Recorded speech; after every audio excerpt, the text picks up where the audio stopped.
When you check your time now, the only time when the time your research will tell you now, go see now daughter o'clock. Time for our program, so they call daughter the heart of the matter. I always remind us of that man is if you put your eye well for ground, you go open ant. Not only open ant, you go see the heart of the ant. So which matter I want to look today? Which ant heart we want to look today?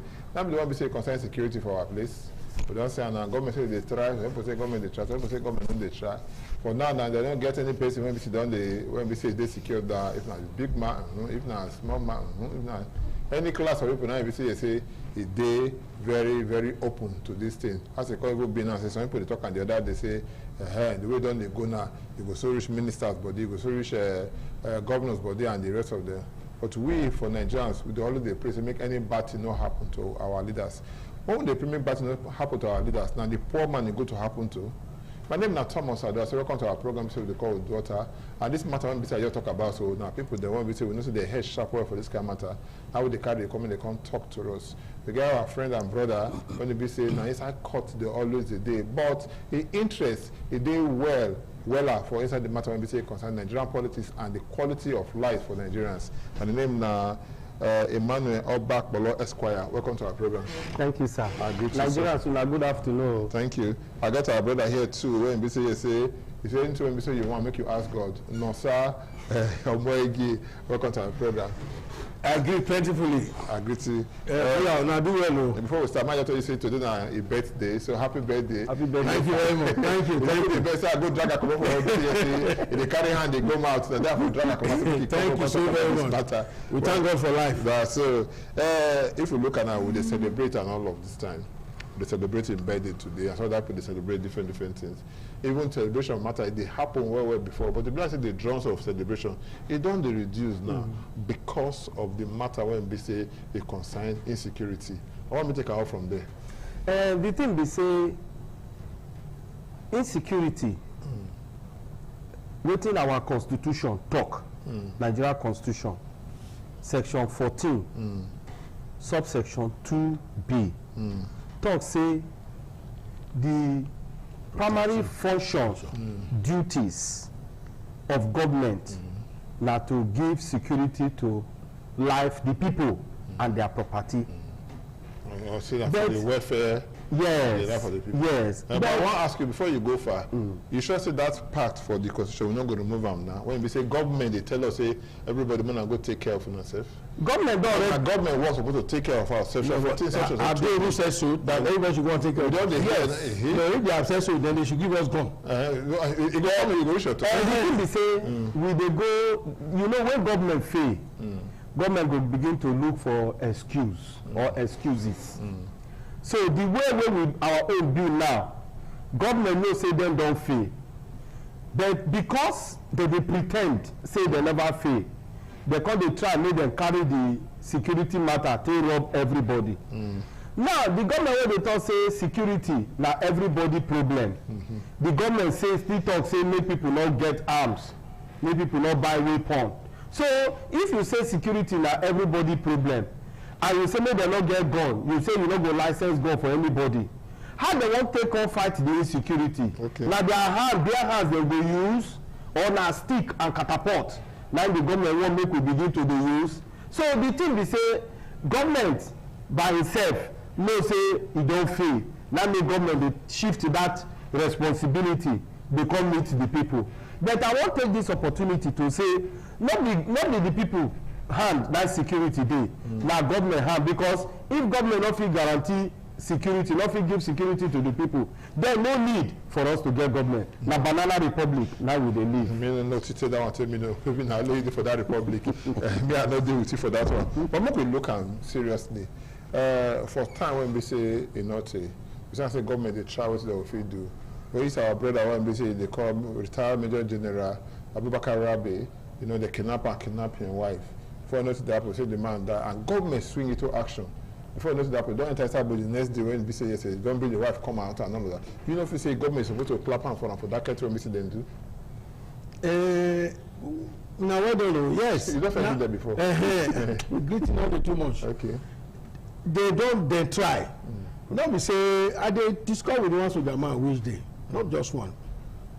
And I say, what is happening? Is it that soldiers are not well equipped, they are not doing it? He said, okay, the truth of the matter is that if you know what the soldier people they do, you will commend them. That all this media publicity will be like say, now the one way bad, now they bring out. He said, if we tell you, give you video of the successes soldiers don't get, you will commend them. I agree with her to an extent. But you know, now the way it affect you. Exactly. So that is why people they talk like that. Yes, they are trying, but they need to do more. It's good make we sit down, review what we don't do, review how we do them, think of how better we will do them, so that this thing will reduce. Because it's not reducing. Crime has become like a big enterprise. Big business. Especially this kidnapping. Yes. You know, they see how those boys they display money. Millions or billions of naira. It's going in. It's a big investment. So, you know, Nigeria, if you open one business for a road now, they see people they buy things. Other people will go open near you because he's making. That is what is happening now. So, the government need to sit down. Without one, you know, sure, so some people talk and say, if say government takes time, give approval to that kind of business. When we say, we know they see people when they do it, they don't catch them. People when they do it, they don't shame them. Not be say they don't catch them. No, because if you look at them now, you get what you go talk for here now. If you walk outside now, somebody will come and go hold you. Yes. You know? But these people, they will say they go do these things. They will collect the ransom, collect everything, display like you talk just now for social media and all of that. They go show their faces. They will threaten government and the rest. Yet nothing different. Catch one recently where they say now TikTok guy. They catch him. I hear. I don't see him. Now the point is now they are talking about state police. I just want to know that one.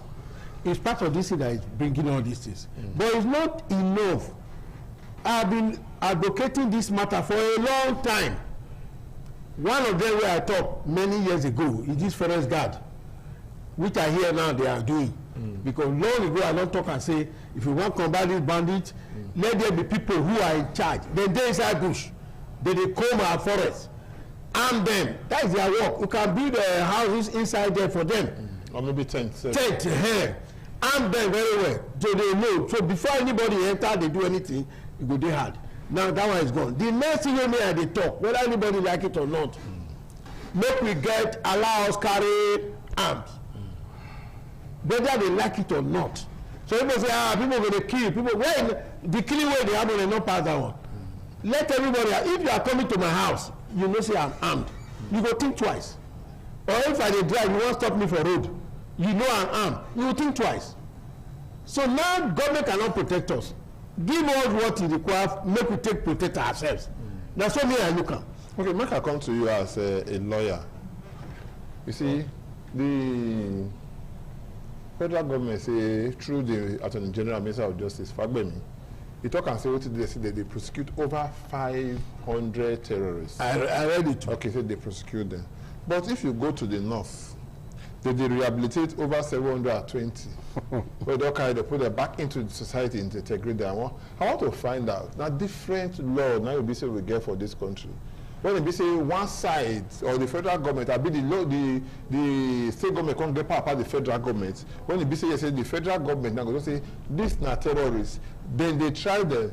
Other people just say no, these are our brothers and sisters. Don't forget what they do. They rehabilitate, they bring them back into the society. I don't know what to be the legal implication for this kind of thing.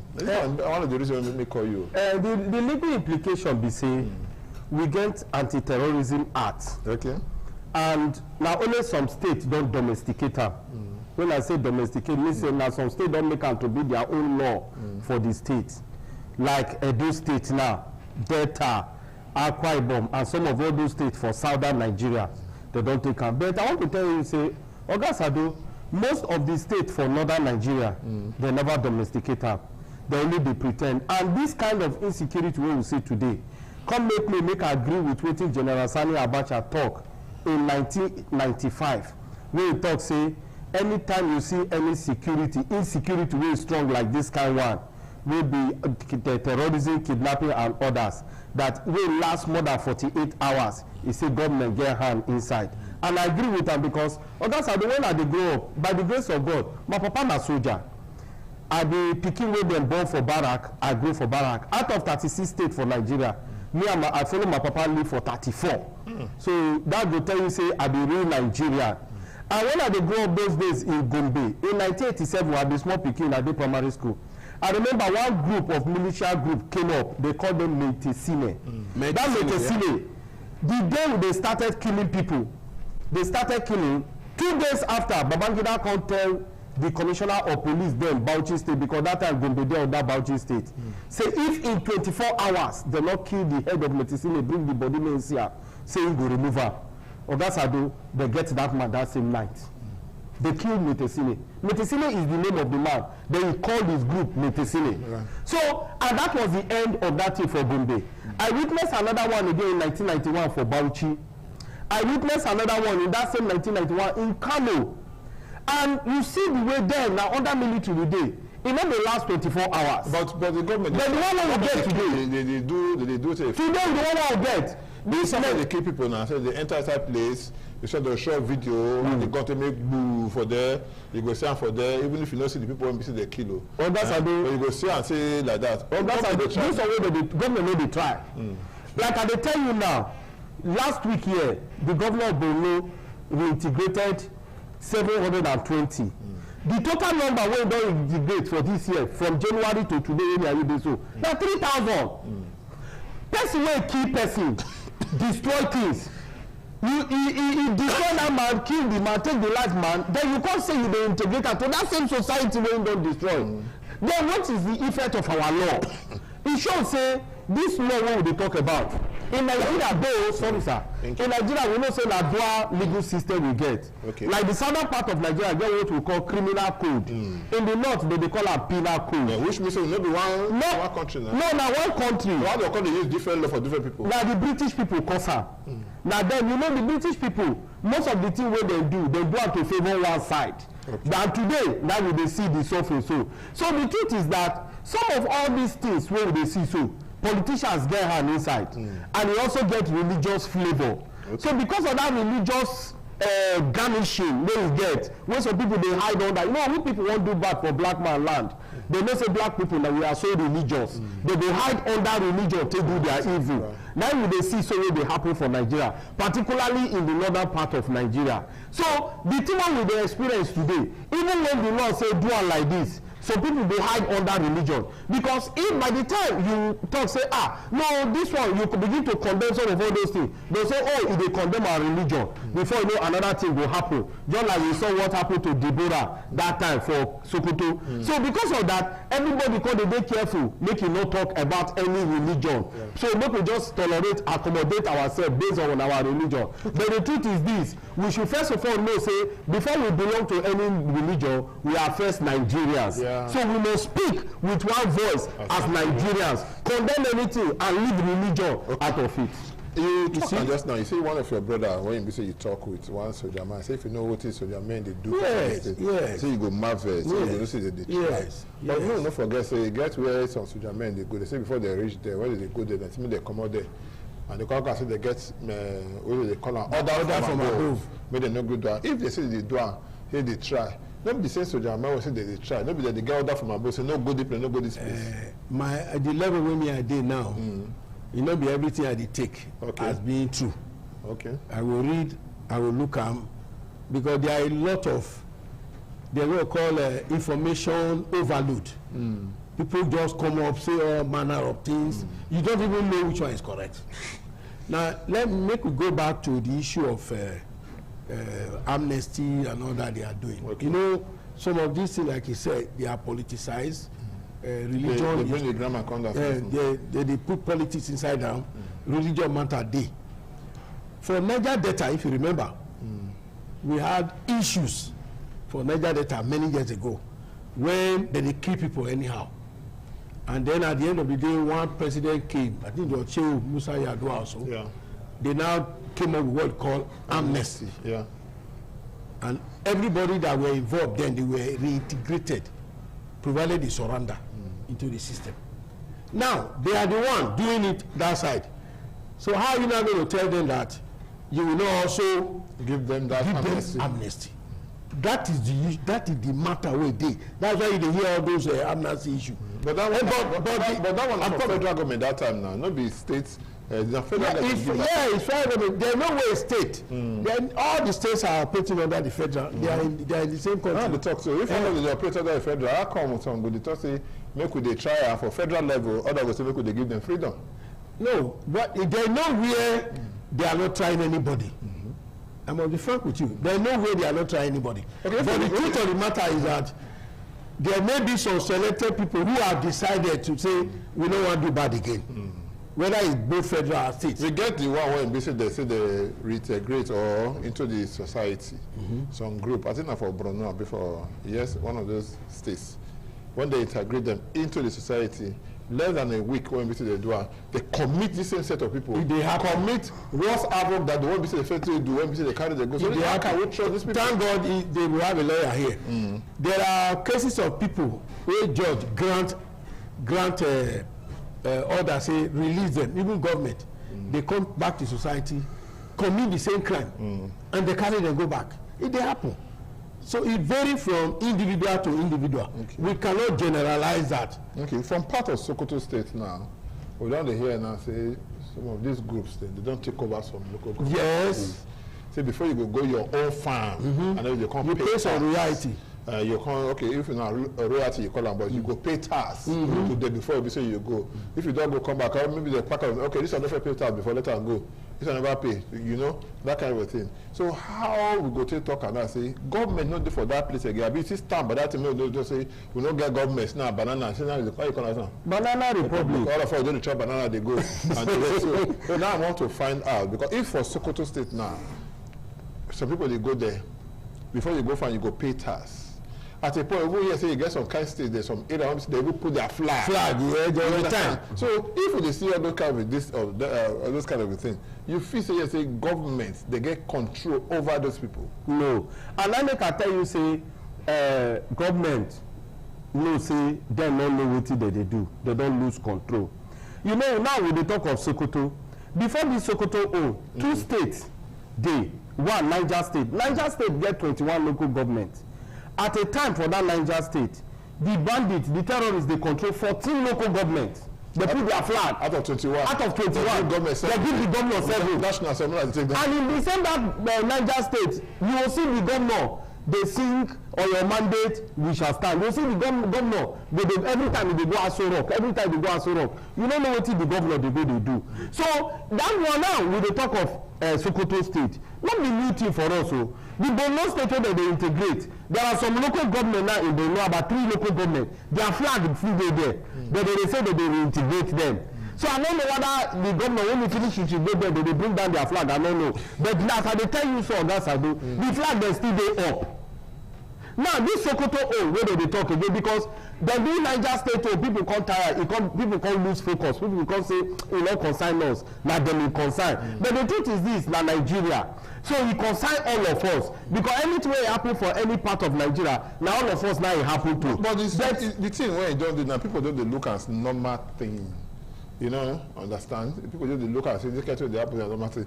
If you wake up in the morning now, either you hear for radio, so they kill people, they kidnap people. You know, you watch television, you go see and there, you newspaper anywhere, now the same thing you see.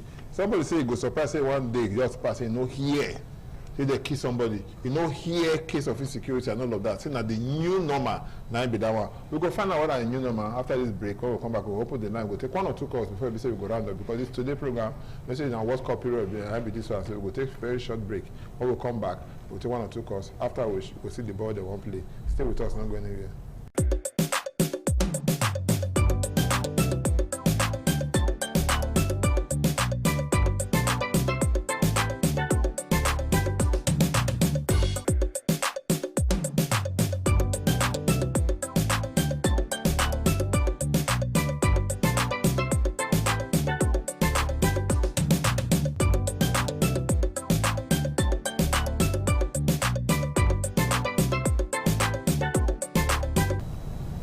We don't come back and we see the matter when we say concern security for our country, Nigeria, and the one we see say it concern insecurity now, be say we dey look. And if you look at now, just before we go to a break just now, we talk some kind of things that when we say they concern all of us and all of that. But I want to find out from us the time when what will be the motive of these people when we say do this kind of thing? What is there for their mind? Because the black say what is there for their mind and they do. Because they hear that I know the Hausa man or I know they hear the language they speak, they say Boko Haram and they be. Say they don't want Western education. You understand? And now if you go anywhere, they go for Oyo State, they kidnap everybody ready for school.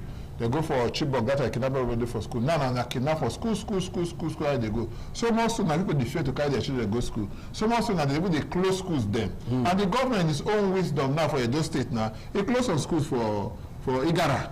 You don't understand? And you open them again. Okay, but for your own wisdom too, you don't send policemen and vigilante across almost all the schools. That when they feel say they're vulnerable to this, especially the whole of that Edo North and Edo Central. For your own now, you know, say people don't they gain grants. So as we say, you dey fear to carry your pikin go school, no nothing the apple. I dey fear to carry my pikin go school, and say yes, they don't want Western education.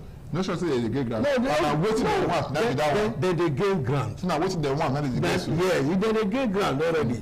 But before you carry on, before time to be a friend, I beg you want to be part of the program. Quick call the number 080 77. We'll display the number there, 080 77 77 03 00 080 77 77 03 00. Even one or two calls, no take them before we say we carry our kayak come up for here. So what we are talking, we say the whole thing don't dey dimensional already. They don't get too many leg.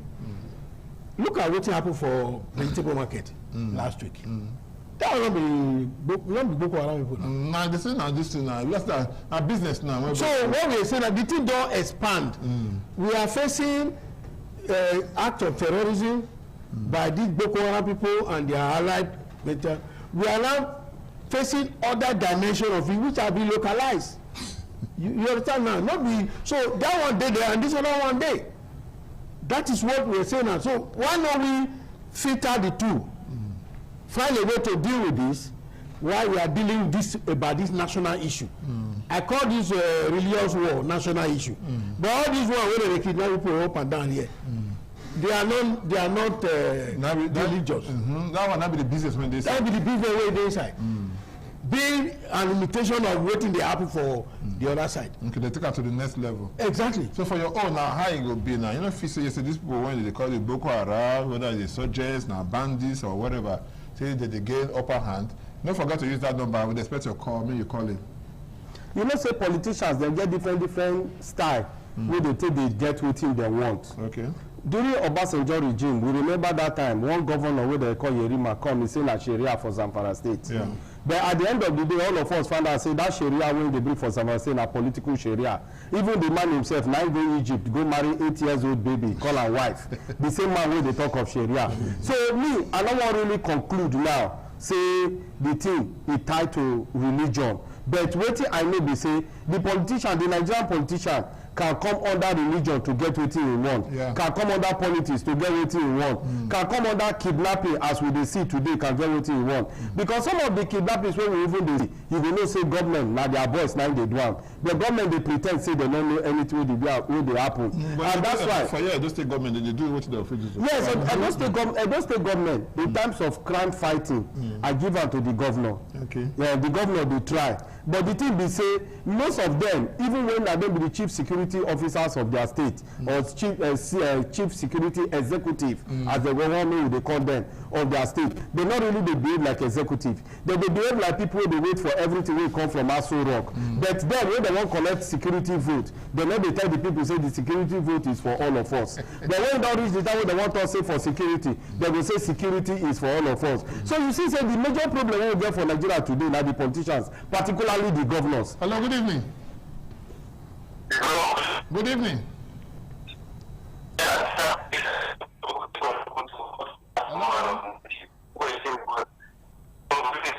Hello. What will be your name? Where they call us from? Okay, Blessing. Call again, I beg. Blessing, call us again because this is your line. Blessing, it's not clear at all. Call us again. Only your call now. Be say we take. We know say we take at least one call before it be say we Come out here. So you say something. So the governors don't really fail because the truth is this: everything wey dey happen today for Nigeria now for the states dem like dey happen well, and the governors dem dey go tell you say, oh, I no fit control army, I no fit control police. So where that one can't live with state police? No, at least let's experiment. It may be the capacity of the police within and Norwich. Okay. So the state police now will have, and maybe at the end of the day we have local government police. Okay. That will now be at the we got street police now. All the vigilantes, them is well, maybe we'll strengthen them because not the only day gone they will do this wahala. Okay. The one will happen for Benjamin. They say even police were there near they drop their. No, that's not correct. That's not lie when we see the talk. Well, that's what I had. We see the video and everything before the drive come and all of that. People get CCTV. No, I watched it. Yes. But you said the person went police were through. No. So now this part of the line where they talk. So now the thing. When she talk, I say overload of information. Yes, that's said it. Information overload. No, sir, I'm again. I hear we end the team. No, thank you so much. you try. Friend at all. You try. That's me, Russian. Yeah, thank you very much. Thank you. Now, you well, I bet you know that they keep to yourself very well. Okay, thank you so much. But the next one, we will say again. My name is Thomas Ado. Don't forget to man when tell woman say sit down where you know what in the sea. Now, good evening.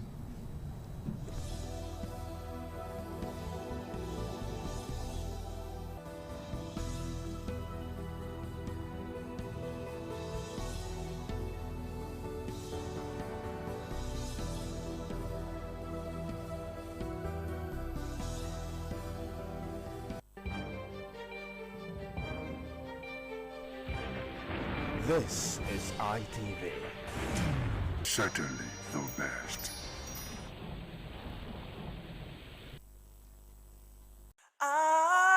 ITV. Certainly the best.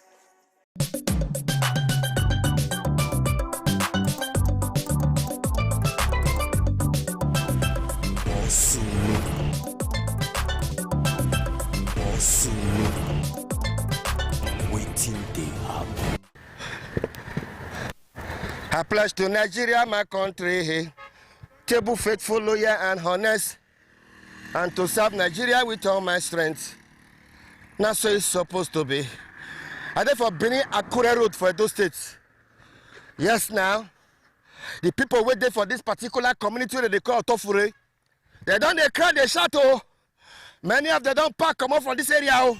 However, the water where they come from that side, this underground drainage, enough to carry the volume of the water. Now the water will come full, come split, go up. See as it don't damage this place. That's why Edo State government need to send their flood and erosion control. Come this place for Otofure. Now Ovia Northeast with this. Ovia Northeast local government for Otofure. Along Benin Akure Expressway. That drainage now pass under here. Thank you for your good work. There's a serious problem here. Serious problem.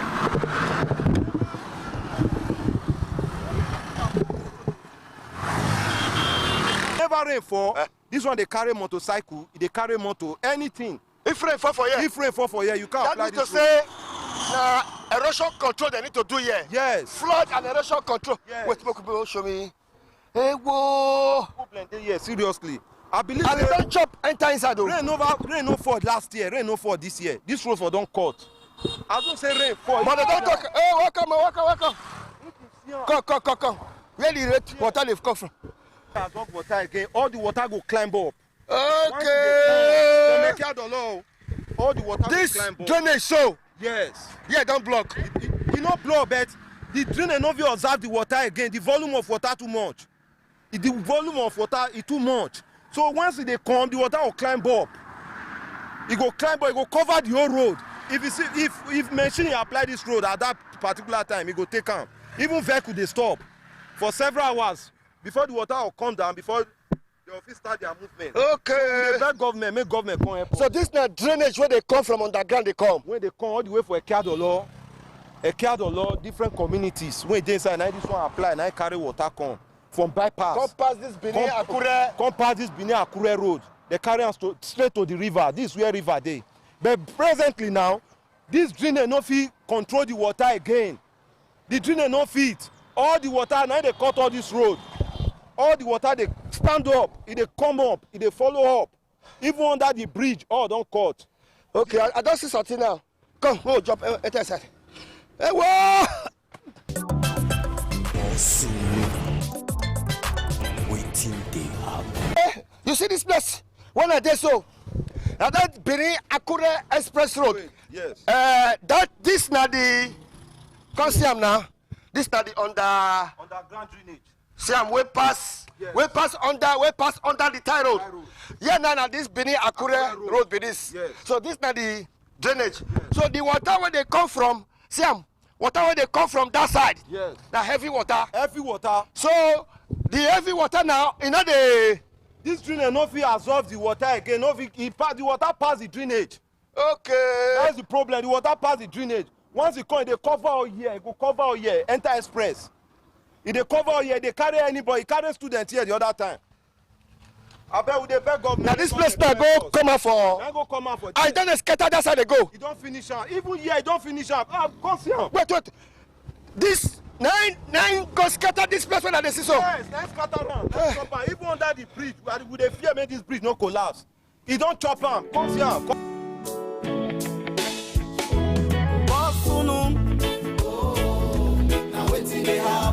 Something they say, if you see something, say something.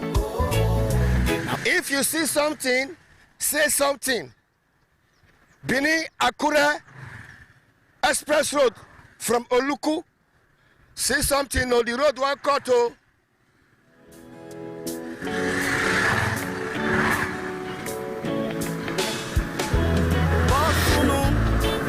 You see that direction when they pass that Benin Akure Road?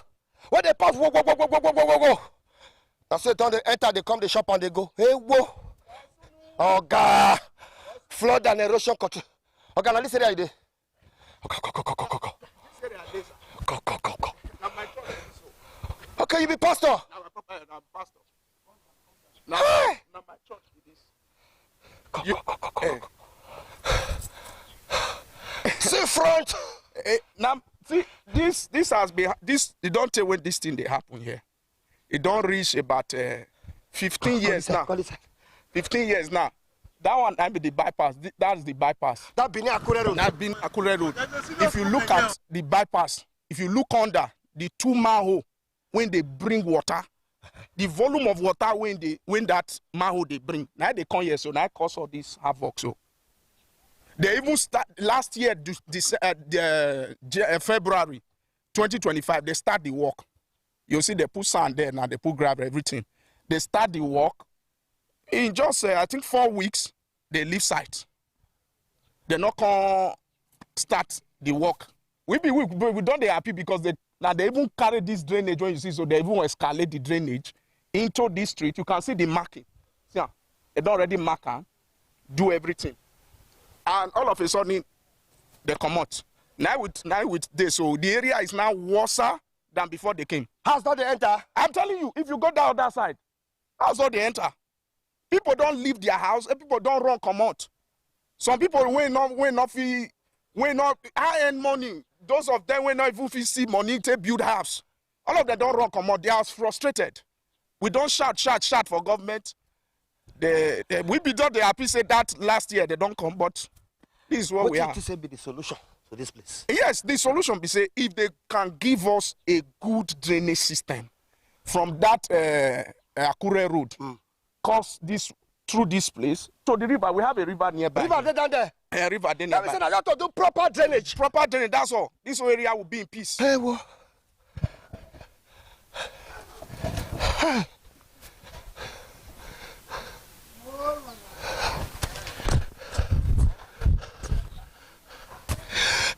Where the community there? Where una desk is there? Where una not shout come out?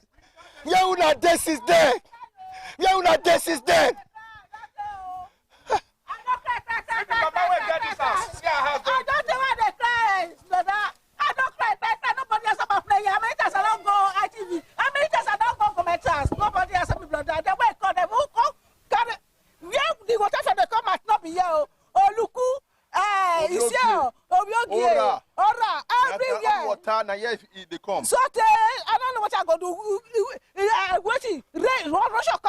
one of my boy. Now God, now take on my slippers, 2 slippers lost. Now God, now yeah, now one get one wood. That the wood never come up for you. Now he will jump. That pikin for die. Now God, 24 years old. Now God. When they award this road that year, because they are paying. They don't award them. They don't award them last year. Here you hear them say they award them. No, they bring alcohol come and they always material for road. They bring alcohol because they are say, God don't butter our bread. Now So we they there, can't brother. feed- Now we there, now there. With stones. They come feed here with stones, and they come feed here with stones now. Where Where they come for, they come grab all the stone come on. Help me.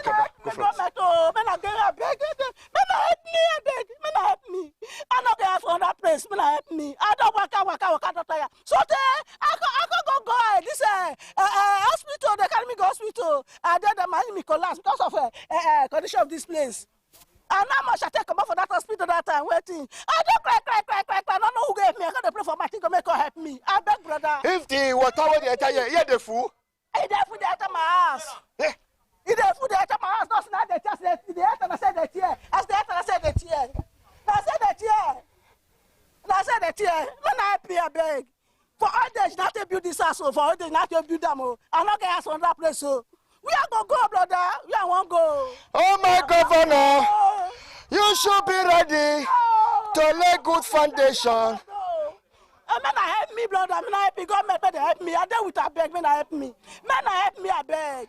Man, help me.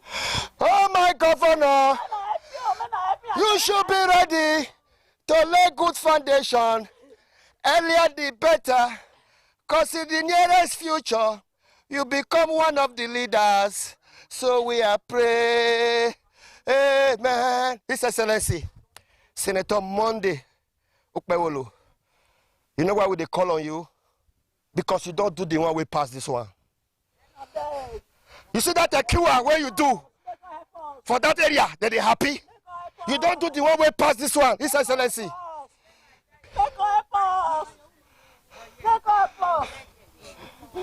Make her help us, I beg. Make her help me. Make her help me. I'm asking me this see garlic. What that be one for the garlic? Oh, I don't got admission because of this place. Oh, His Excellency, this one. I don't think government. This one a fresh one. This one a fresh one. Okay.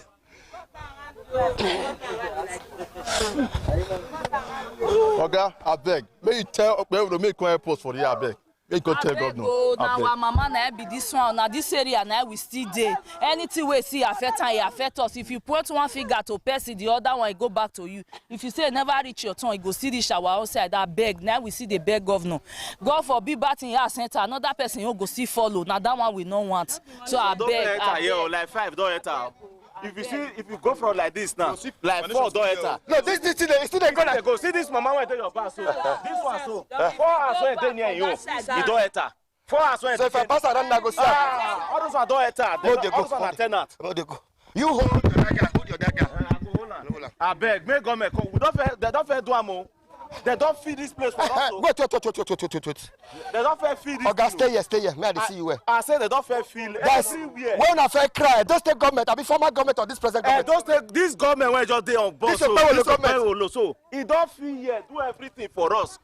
Just to come put abstract, make they start, make they finish. Now they take come out. Since then they not come. I like this kind of statement. They not come till today. So His Excellency. You say contractors now one of our biggest problem. Yes. They say you don't fair other engineers when they come. They fair fee here. They don't feel everywhere. They don't feel them. Everything they don't feel them. If you see all this stone now, not be me put on, not be erosion bring a come. Government don't feel here. Everything. What it can't happen? They motorable. They can't leave the project. They not finish. Now I can't give opportunity to the erosion again to pull everything. Okay. We praise and when the first one, he not finish. Now make this one happen. Okay, now abandon project. When they start this year, I be last year. Now they start. 2025. Now they start. They cost it come out that 2025. You see that they come back. Till now they not come. Now I can't even worse till now. Many people don't get attack because of this work where they see so. People, this mama when you get this house, so you don't go admission 3 times for only this road be there. Yeah. Road there, yeah, before na person see. That house, this place where cassava this one, a person house where they there. Erosion I come mountain. So when the government call that time, they call beg us, okay, see this person there, the one shine the water pass here. We go make them come out the house. Now they take fill that place go change to grass. So now person house where they there. So I beg, Now about that project it be, I beg, make the call complete for us. I beg. Honorable Bawo! It's the year. We don't see reach the office before. They go. May I go talk to other people?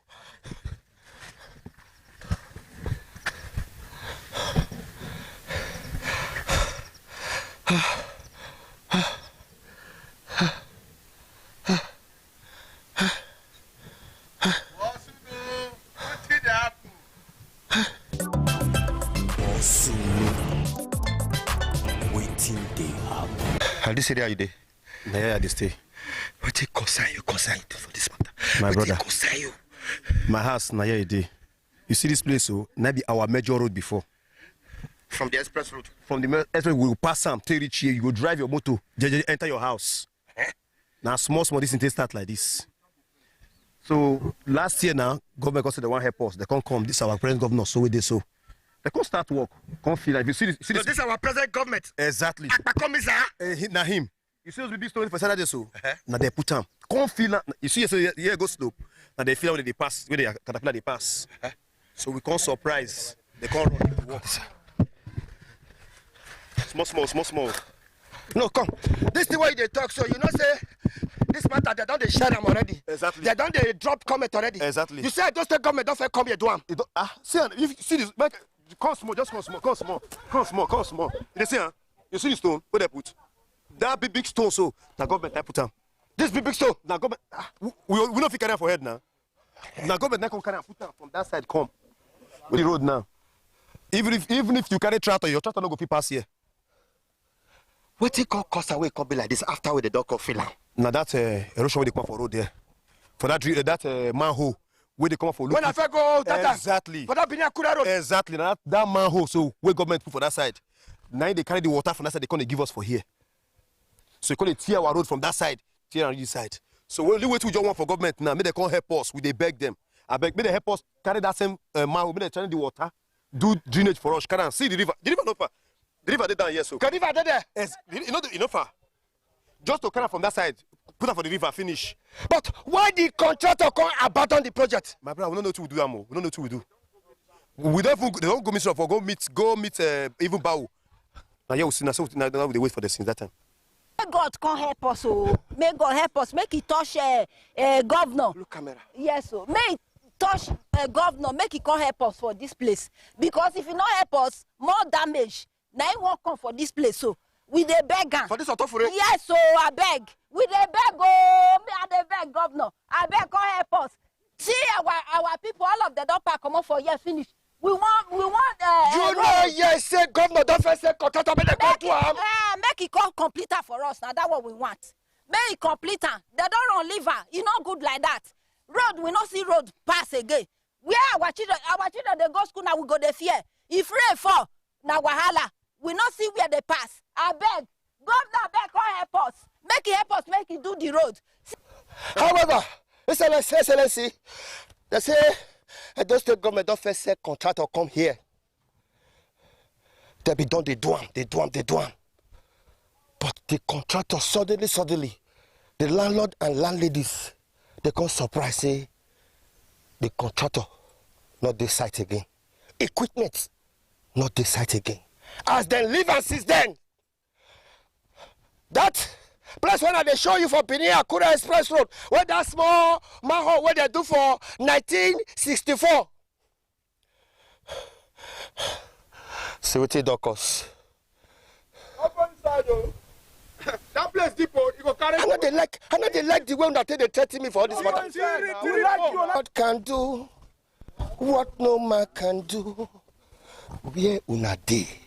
Where Otofure you today? Where una dey before this thing copy like this? Osu. Una no fit control the contract. We don't call, we don't tire. They say make we relax, say they go come back. They go come back. Now we dey so. Follow me, Waka. How we dey? Small. Not go inside. Not go inside, I beg. Not go inside, I beg. Don't take it, I beg. Not go inside. Yeah, 3 children last 2 years, 3 children. Now Russian carry come. We not see the. Don't go. No. I beg. Look, they show me something. Look at now. How they see inside? That place be like a. I don't know how to stay inside. Yes, now. I beg, make government come for our rescue, I beg. Okay. Thank you. Now where teeth dey teeth, now they feel they do the medicine. Where? Teeth dey teeth. Now they feel they do the medicine. If the teeth don't come out to go. You don't finish. When teeth dey teeth. Now they do the medicine, maybe not for not come out. If you don't come out, you don't finish. Or phone. Thank you. Ah, wonderful twins. Not be twins. Not be twins. Ah, come. Are you serious? Yes. You are not twins. We be twins. I need be senior. She be junior. What to be your name? Precious. A friend, you fall for this area. How you be? Hypertension, they will lose. I don't almost carry BP because of this road. I got admission 2 times because of this road. Admission, I nearly die because of this road. Because if this house collapses here, we don't go there to go. We don't get papa. Only mama will get. Now your mama now, yes, now the age of old age, then my mom to build this house. Suffer. Now she suffer. Build this house. Say pure water. Say drink for sun to build this house. If this house fall for year, we not get helper. We not get anything. Only God. Then be our helper.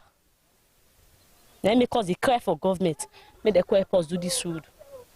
Now your mama be this. Yes. My children. Fear not that they come out to. Now fear me. Your daughter say friend before say go to get BP. Nah. Say hypertension one who are enemy. Not be lie. Not be lie. But you believe say God fit do something? Yes. You believe say God fit use person to come do this road? Yes. You believe? Yes. You believe say God fit do one? Yeah, where? If you believe say God fit locate the governor? Where? God fit locate the government? I believe. God fit locate the governor? I believe. Only God can do what no man can do. Unchangeable, reliable God. Only God can do what no man can do. God go do am. Amen. They go draw government attention. Amen. Come here. Amen. I agree to that, yeah? Thank you very much. Thank you. Also, thank you. Thank you. I don't go admission 3 times for this road. I should have they come out. We know they come out.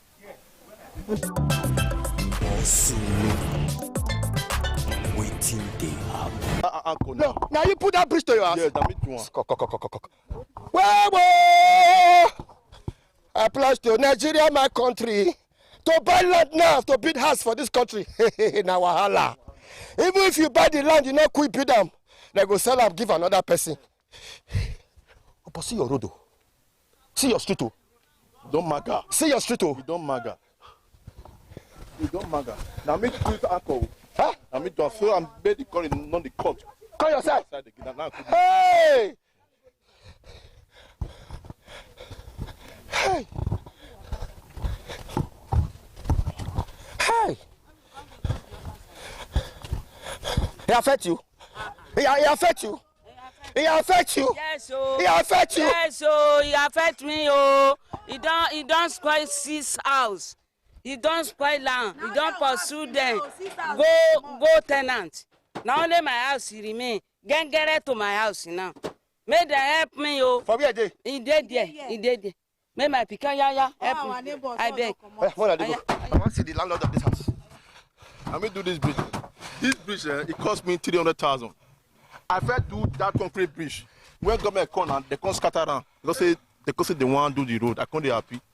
Now money I can't spend again. Can't do this one. 300,000.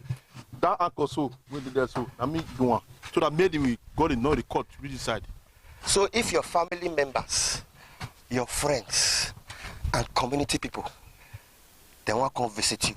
Are they shame? How will enter your house? Are they shame? How will want to enter your house? Nah, don't are they shame? Okay, more enter your house now. More enter your house. Let's go to your house. See my house. Let's go. So now say to the person. That's why the person. They go now. I pledge to Nigeria, my country. Now so you can't enter your house. If rain fall, at times it go this bridge go carry on. Then we come cast here again now. So that made the water know the carry the bridge. And to buy land now. For this side. If you not get 5 million, you don't buy land here. And to buy the building materials now. Not be here. Cement na 12.5. Cement na 12.5. I beg, may government come. May come to, we dey suffer for this community. Light not there, no road. I beg, we dey suffer. But if I talk that says the governor don't first send people come. I don't know what happen. May they come out. I don't know what happen. But soon. Where that woman?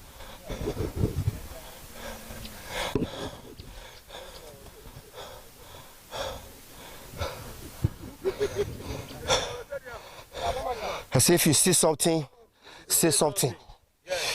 I did for Tofure community, for Ovia Northeast. Erosion. Erosion.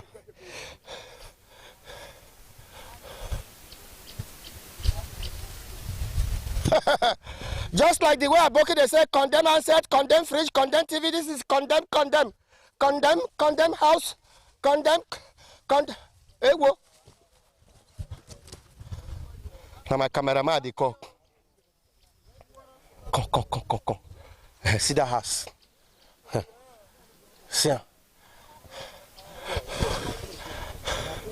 At the state government, before this thing turned to executive gully, before it turned to international gully, at the state government, send your engineers come here again. All the houses where this area they don't go.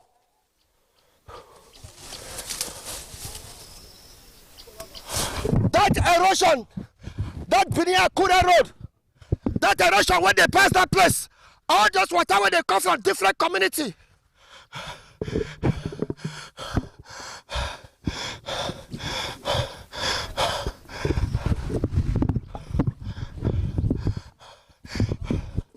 Drop your comment. Share up. Tag the government.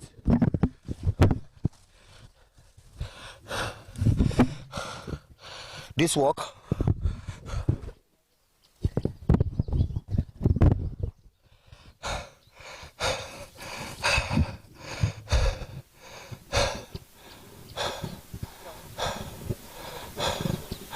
it be like say as you dey watch am you never see am well, come see am again. May not be like say na AI, not be AI o, na original. This is not AI o.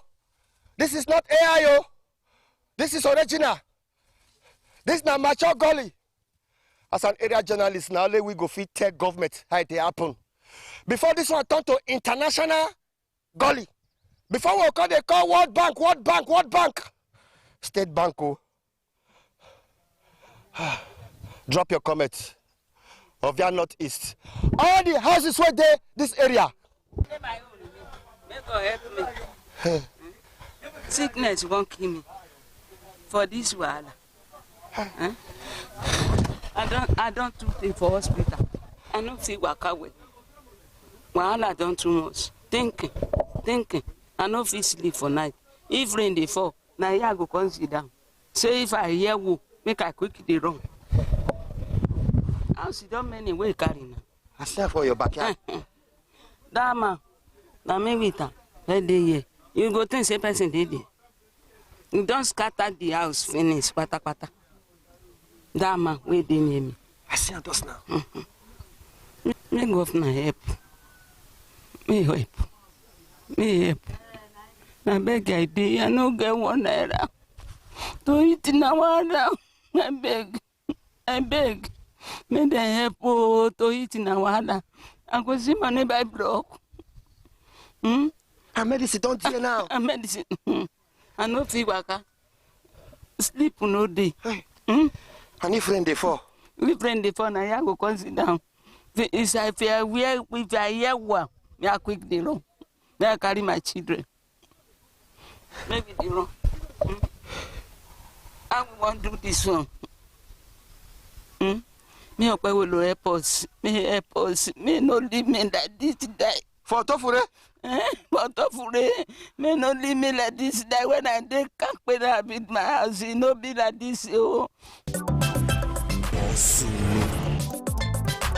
Waiting they happen.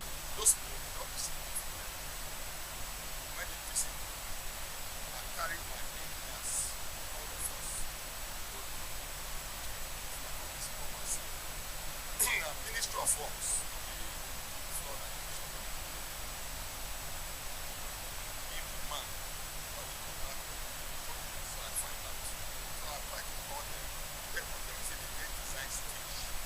Wait till I want to talk. I want to be patient with us by the grace of God, by the special grace of God. It's our regime, Senator Mondo Melo regime. When is it done?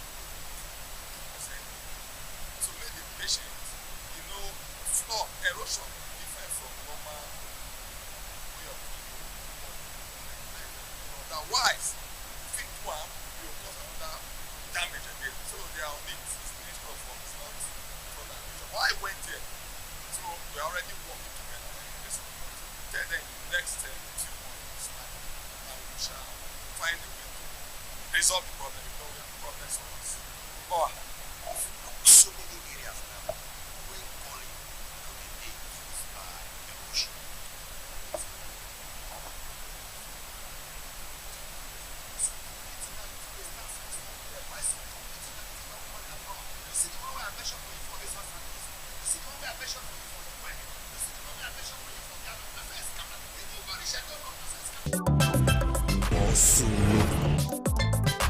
Waiting they happen. ITV, certainly the best.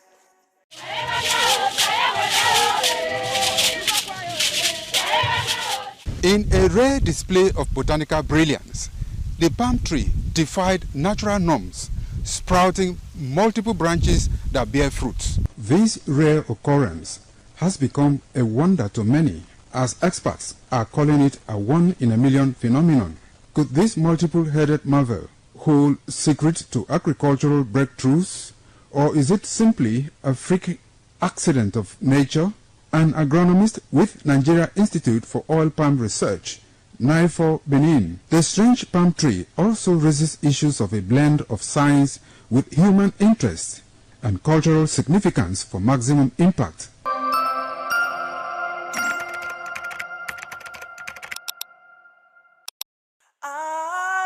ITV, certainly the best. For joining us on this week's edition of the program, Icons. Icon is a program designed where we showcase individuals and personalities who have made a mark in their chosen profession. And so you learn from their story to enhance your productivity, your efficiency, your effectiveness, and your output generally. The program was designed to ensure that we give value to life from the experiences of those who are contemporaries, those who have gone ahead of us to achieve so much in the society. And I'm Sonny Duke Okosun, your host on the program. My guest is Chief Henry Iyobosa Legema, the iconic, Legema, I must say. Good to have you on the program. Good to have you on the program. All right, let's look at how the industry has evolved over the years. What used to be in the days of yore, not happening anymore. But if you were to do a comparative analysis between what you used to have then and what we have today in terms of revenue streams, in terms of technology and all of that, what would be your key assessment points? There's been a drastic, I would say, improvement commercially. But there's been a deliberate drag back on professionalism, you know. But for who I am, it is not the monies that we can make that is my drive. My drive is my passion for the craft, you know. So I don't look at what we can make first. But there is no show without the business. That's what it's show business, isn't it? So comparing then and now, professionally it was better then. Financially it's better today. Now, you know. And people are beginning to realize that the act is not for dropouts or for, you know, the never do wells, you know.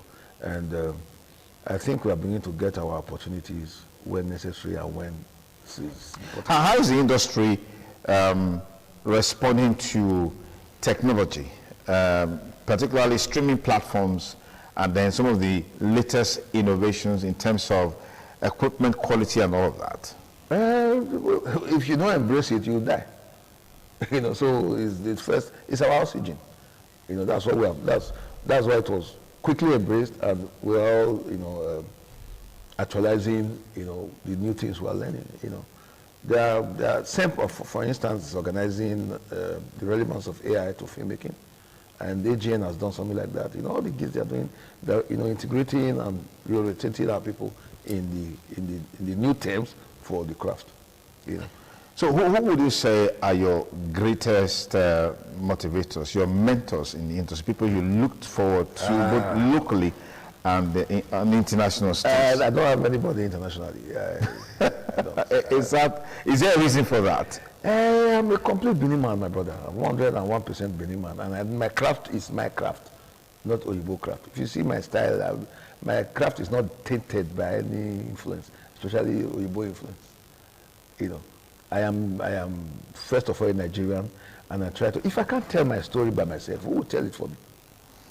You know, so as for people I've looked at, my role models, so to speak, the first one will be Akin Kiru, late Akin Kiru, Yoruba man whose mother was Obamedu, one of the finest actors I have ever seen in my life. He was in that great Langbodo. He was one of the artists here who represented our state in the team and I was in that same production, but as a page boy. In 1977. Wow. You know, Akin Kiru was one of the greatest actors Nigeria ever saw. Then, of course, Sam Loco. You know, and Ojeben, Cleophas Elegon, Amiwo's father in Port of Life. Okay. Those were thespians, my brother. They ate, drank, lived, slept drama. You know, even Felix Ogie, Kasma Suleiman, you know. Then in the nowadays, RMD, my contemporary, another fine actor, was here in Benin. My small cousin, Pedro Baseki, was an inspiration. You know, he was the first person who made me play a clown, a village jester in The Prince. Somebody was the Prince. And it was the first time I was playing that kind of role. I never believed I could carry it. You know. But he told me, "Pa, there is nothing you that I know cannot do." I said, "Clown, me." I've always thought myself a very serious actor. He said, "Pa, without knowing you are a comedian." You know. I was shocked at what I could, you know, do with that character. I was in a war for months, for weeks, shooting, you know, and you know, I think that was one of my best performances, I tell you, in this business. Then you may think Pedro Baseki is a young man. He's done everything in this industry, everything. Even for his young age, he's achieved everything. One of the best directors. Look at his play, his film. I mean. Eziza. There is no film like that in this country. And there's never been, and I don't think there will still be. Only my film, Ataparapa, and Jerome, I'm sure those are the ones that can match that. If not better it. Okay. You know, with technology. With technology now, yes. Which is available now. Yes. You know. Then, of course, Lancelot. Boisterous young man, but he's a very together person. He loves his craft. And he does not shy away from talking about it, shouting from the highest mountains about it, you know. Otherwise, he's one of our best, and we have done well to support him. I think I've been in over 20 to 30 of his films. Wow. You know. Wow. And that is one way we can support ourselves. Absolutely. It's not the money. Yeah. It's not like me. I don't think, maybe one or two persons have paid me for acting for them, you know. I finish with you and walk away because I feel it's one way to encourage you. You know, it's not because I have too much, but it's one way. I didn't have anything to start this business. And people also supported you back then. Yes. So I don't see why I should stress or strain your pulse to make you achieve what you want to do. Okay. What would you say are those values? Some of them you highlighted, but I just want us to talk a bit more about those values and virtues that you head on to that has kept you thus far in the industry, which I believe strongly our younger people, younger actors, actresses need to learn from? First thing first is know who you are and believe in you. That's one. It's like the foundation. Know the talent you have. Know, the strength of your talent. Okay. Then hone it properly. Because it's you. There shouldn't be shortcuts or cutting corners to it. You must go through the mill. That's the only way you can actually be, when they say wet your whistle, that's the only way you can actually clean your pipe. Or like cleaning your lungs for fresh and clean breath, Then two, you must be dedicated to the craft. Otherwise it will leave you. It's like a guitarist who leaves his guitar for 1 month. The guitar craft will leave you. To start again, you will start to learn all over again. That's how the act is. You must practice it every day. Whether you are alone, whether you are in a production situation. And don't let money be your focus. Don't let the glitz, the glamour be your focus. Otherwise you'll be a flash in the pan. It's like fashion. It has its season. Yeah. That's how it is. But if you are in for the craft, and you are an absolute practitioner of the craft, you may not have that kind of fame, but you will be there. Consistently. You will just be a necessary evil there. I like that word. Anybody who's coming to shoot anywhere will say, where is that leg? Yeah. Well, because you have made yourself relevant. And don't ever go on set and be a problem. What do you mean by that? Some people come and they come with all sorts of excuses, especially if they are collected monies. He will know that he's having another shoot in 5 days' time. He will collect the money. He will collect the money, and 3 days to the 5th day, he starts to give you problem with, I'm not well, my mother is in the hospital. Those kind of excuses. You may get away with it first, second time. But you may not have another job from that same because that would be people's perception of you, and then they use it against you. So we try, we follow that, our slogan that says the show must go on. Go on. So whatever. I pulled a tooth. I pulled a tooth to go on the set. Wow. I was on set when my immediate elder brother died. I finished. I didn't talk. That's commitment, dedication to the contract, to the craft, just like you said. And the minute you can have that dedication to the craft, the sky will just be your threshold. Okay. As we round up now quickly, what should we expect from you? What do you have? In the pipeline? Yes, in the pipeline. What are you doing? Do you still act? Do you still shoot? Do you still produce? Do you still direct? And when you look back, how many movies would you give credit to as your personal production? Whoa. Movies. Maybe like my personal movies. Maybe like 47, 48. Wow. That's huge. Then I produced for others about 50 something. That's huge. Right now, we are starting a new phase of filmmaking. Why do you say new phase? Because it's not what we have been doing or what we did before now. It's completing the movie and then animating the movies. It's a new deal we are starting with the Chinese. Okay. And we are starting with our own stories, epic stories. Joromi, Kwase, what do you call it? Atakparakpa, Ise Nazoloa, then Nekidi, those movies are way back, yeah. So that's what we are doing. All the scripts are ready. We are doing our crossing our teeth and dotting our eyes. Okay. By tomorrow, Pedi is starting the cartoon version of Ikoka. Tomorrow. And I'm playing with him, Okay. So he's the director, I'm just an actor. Okay, that's it. But I'll be there tomorrow, and I'm thinking to take the whole of this week for that. Okay. Okay. So that's where we are. So right now, I have 2 films to release in the next couple of days. Interesting. Mother Dearest and A Woman of Virtue.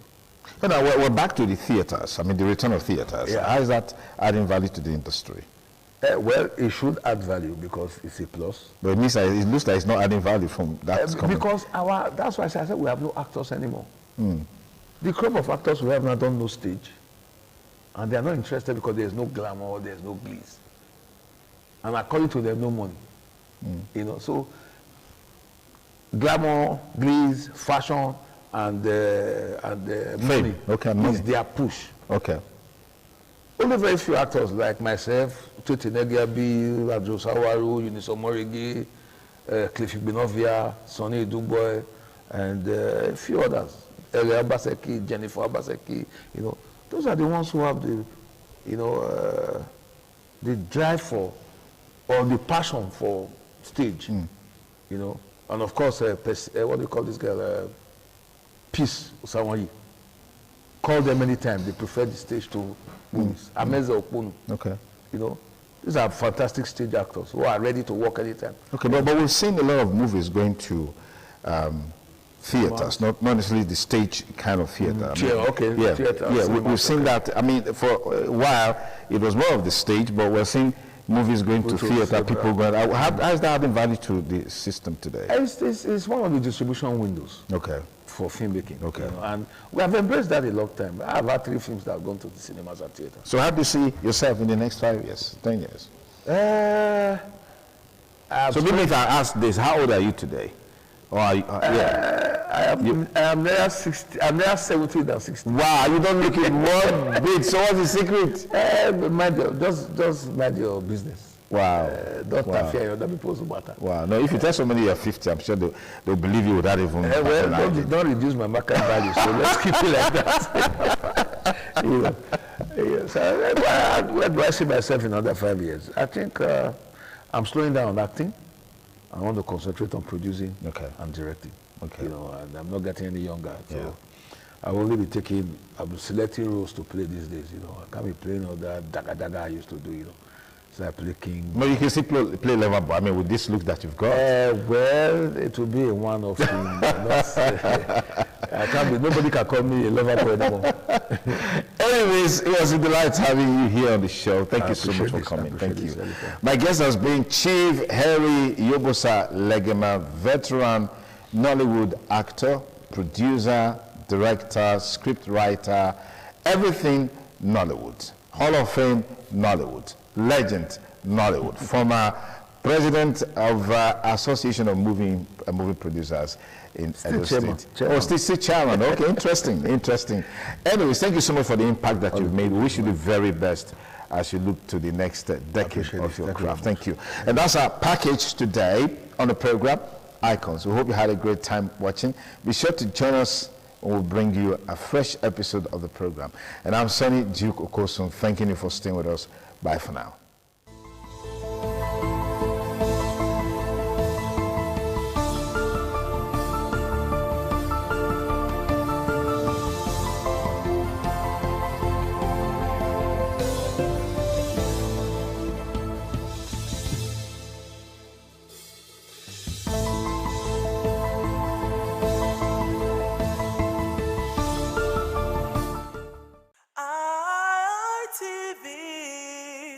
Certainly the best.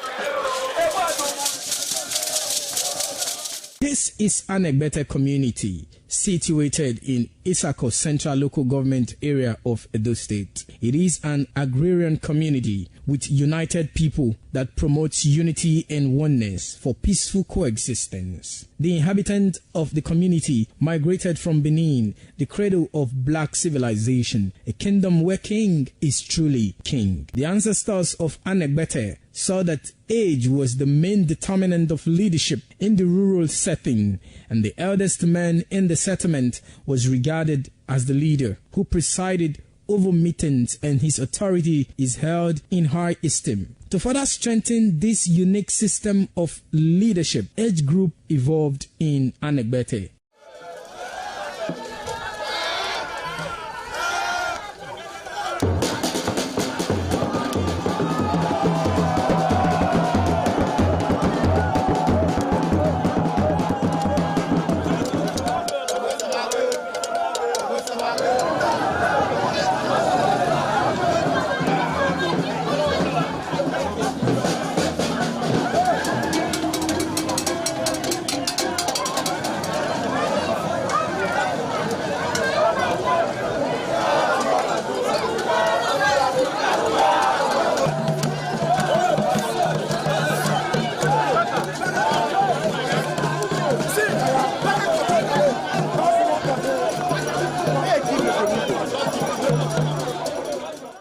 Anegbete, age group is categorized into two, that is, the common and the noble. Anegbete is rich in cultural heritage, as the community at noon saw the commitment of the festival with the first set rolled out in beauty colors to showcase their might and strength, indicating their feet and ready for the responsibilities behold on them. The streets in the community with a feed up of young men and women adorned with the festival. Later, the royal family takes the stage as their children fight out royally and work in the community to showcase their might and fitness.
Thank you very much for joining us on the program, Healthy Living. What is the kidney? The kidney is an excretory organ in the body, which is for metabolism. Tuberculosis affects many organs in the body, but the common ones it usually affects is the lungs. Epilepsy is a neurological problem.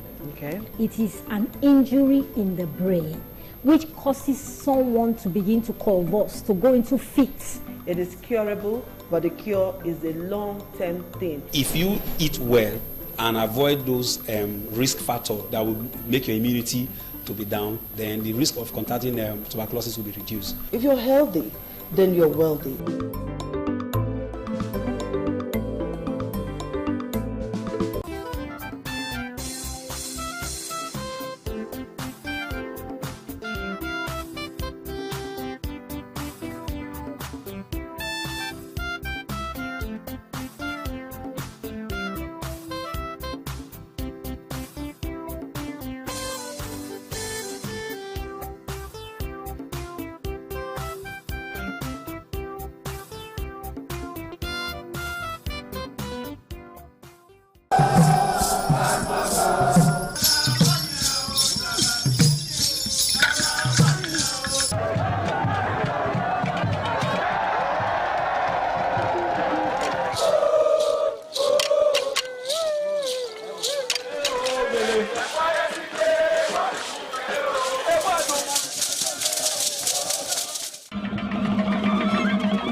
Steadily the best.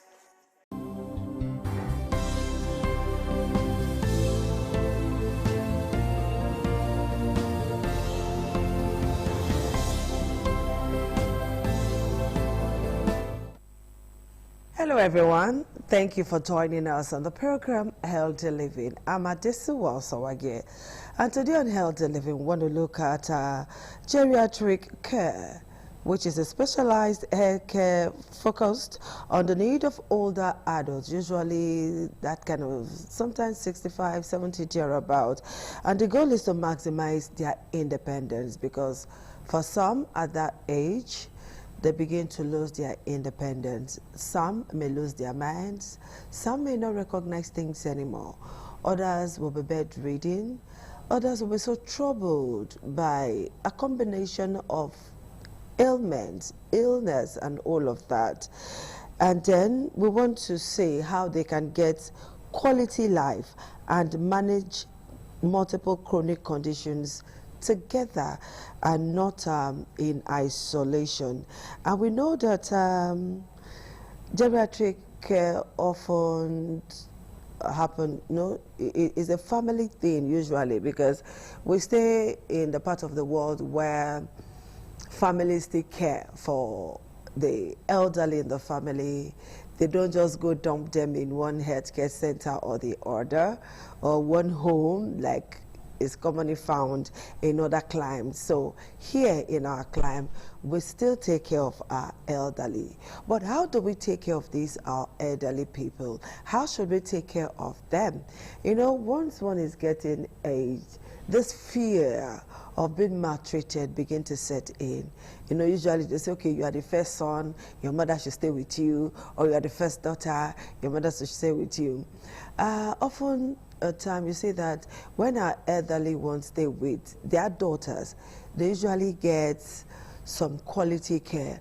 But when they stay with their sons, all right, there are some wives that will not want to tolerate the husband's mother, and then they tend to maltreat them. They even beat some of them. I'm telling you this for free. It's what we have seen. So how do we care for these elderly ones in our society, or in our homes, in our families? How do we care for them medically, socially, and all of that, so that they get maximum care in their old age? So joining me is Marilyn Akpomera. She is a certified healthcare giver. So Marilyn, good afternoon. Thank you for joining me today. Good afternoon, ma'am. I'm glad to be here again. Yes. Thank you so much, Marilyn. All right, so caring for the elderly in our homes is usually difficult. So what are the things we should consider in taking care of our elderly ones? At least those of us who are not medical professionals like you. Okay, so of course we know aging is a natural process. Everybody is going to age. But there are many things that you should put in consideration while an individual is aging. Okay. The fact that someone is aging does not mean that they must have all the different ailments. It's aging that is natural. Living healthy is also important. So while your parents, your siblings, your friends, whoever, people you have around you are aging, you must be able to prioritize their health. So first thing, you should note that there's so many diseases that can come up as you age. Now, like I said, aging is natural. Those ailments are not the natural process. Now, yes, what happens is that as you age, your organs are not as vital as they used to be. Just like when you're using a machine, after a while, it begins to have some little dysfunctions here and there. But you can play your part in ensuring that your parents or your grandparents stay healthy, from the necessity for regular health checkups. Now, because as at that point, all of the organs are not as vital. So there's need for regular checkups in the clinic, checking their blood pressure, checking their blood sugar, checking their bones. So there are different aspects of their body, and they need that regular health checkup. Okay. Second thing, okay. No, go ahead, I'm listening. Okay, so secondly, you also are very keen on their nutrition. This is a period where what they eat is very, very vital. So you must prioritize proteinous food, helps for bones, strong bones, teeth. So proteinous food that will help their body. You also prioritize things that are nutritious, vital nutrients for their body. So this is not the period to just allow them eat anything they like. Of course, they must eat healthy meals. Then you're also conscious of their environment. One of the things that we easily find in this group of individuals, this age group, is that they fall. They have easy falls. Why do they have easy falls? Because of course there's weakness of their bones. They have lost bone mass and they are becoming weak, so they can easily fall. So you must protect them. Now these falls is what will lead to fracture, and you see that most of the time they are bedridden until the period of death. So you must protect them. Give them the nutrition will also help their bones. Then the environment, their environment should be well lighted up. They should have easy walking aids. You know, from their distance from the room to the bathroom should not be so far. You know, everything that will protect them from easy falls are very, very important this period. All right, Marilyn, thank you so much. Now let's take it one after the other. You know, once they're aging, they begin to suffer delirium, they're losing their memory, they start having some form of mental issue or the other. And some persons cannot tolerate that. Many times we've seen old people on our streets looking for their houses, you know. They come out of their house and then they get, you know, when they go outside, they can't find their way home again. They can't even remember their name. They can't remember where they stay. So how should we care for these elderly people who are suffering from maybe one form of mental ailment or the other? It could be delirium, it could be forgetfulness, it could be schizophrenia and all of that. All right, so one of the things that happen with aging is that there could be a bit of memory loss. But we found out that in recent time, dementia has become common, which is also, there's a major memory loss in dementia. And it is seen with the elderly. Now, when you have this kind of condition, if it's as bad as dementia, or it's just, you know, dementia is really, really bad for the memory loss, but there could be some slight memory loss here and there for our elderly. Whatever the case is, you should realize that this is not a deliberate act to be this way. What they need is adequate medical care throughout this period.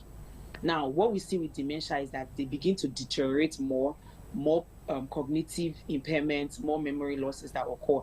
You must give them adequate medical care. This is not the time to relegate them to a corner. You know, we see all of these things that happen. They become even depressed at that old age because they are isolated, or like you mentioned, they are even maltreated. That's not adequate. That's not proper, because like I said, aging is a natural process. We all age, and you might not be able to determine how you will age, right?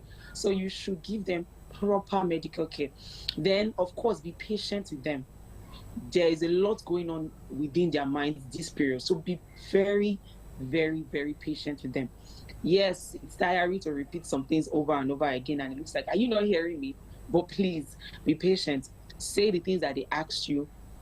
And of course, like I said, medical care is important. So if they need medications, provide the necessary medications that they should be taking, and then the necessary nutrients for them also this period. Okay, I remember vividly my grandmother of blessed memory. She's very selective and very picky about food. There's some food she will never eat, no matter what.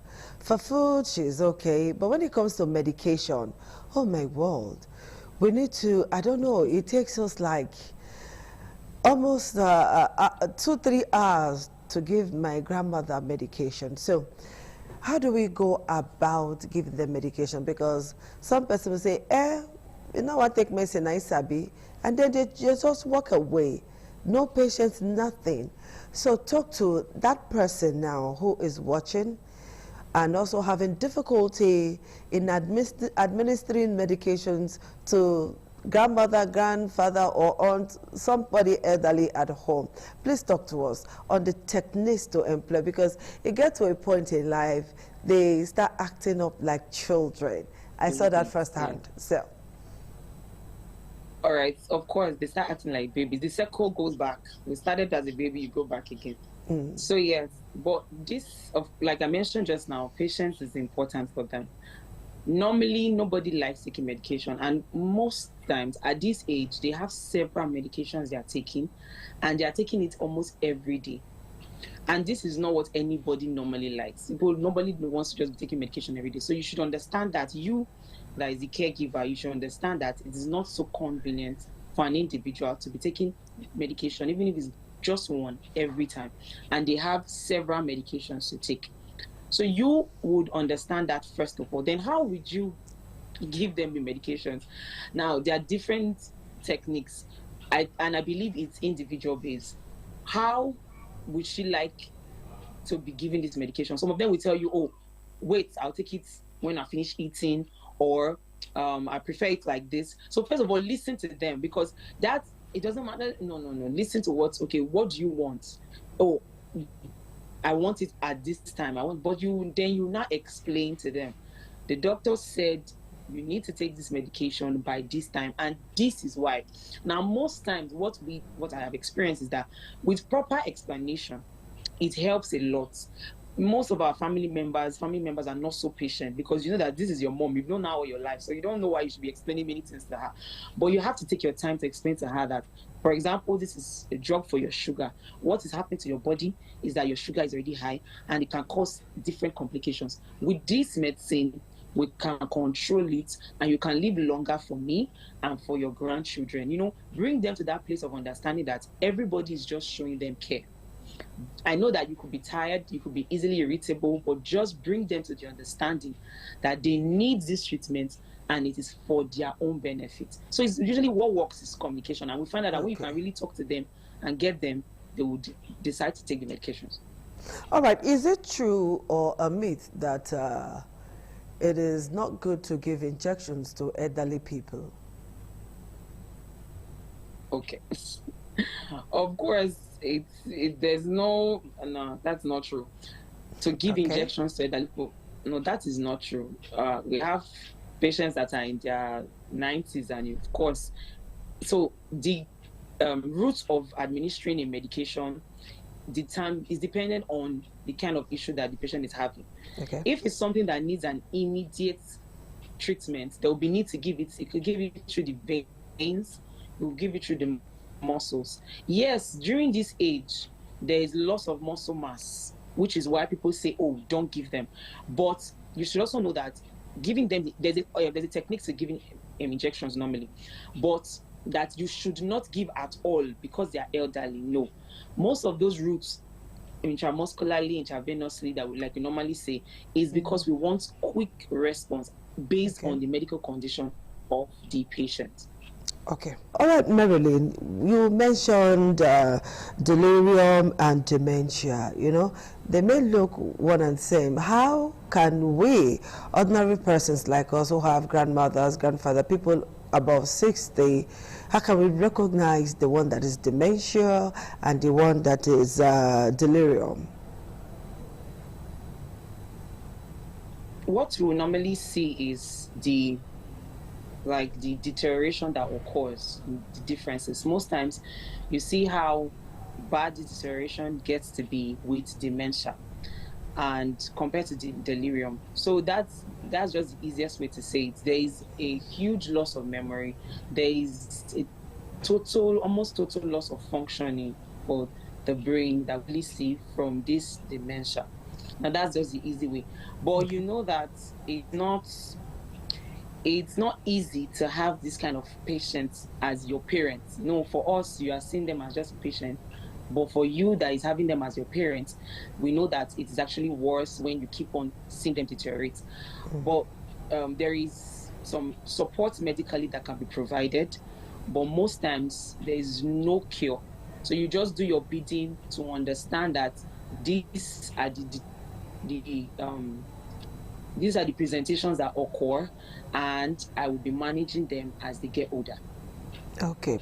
Now let's talk about hygiene, because I have seen where elderly persons are abandoned in their own body waste, so to speak. You know, they defecate, they pee on their bodies, and they just leave them like that. So what's the best practice when it comes to at least now they are not independent, they cannot care for themselves per se. So what's the best way to care for this set of persons?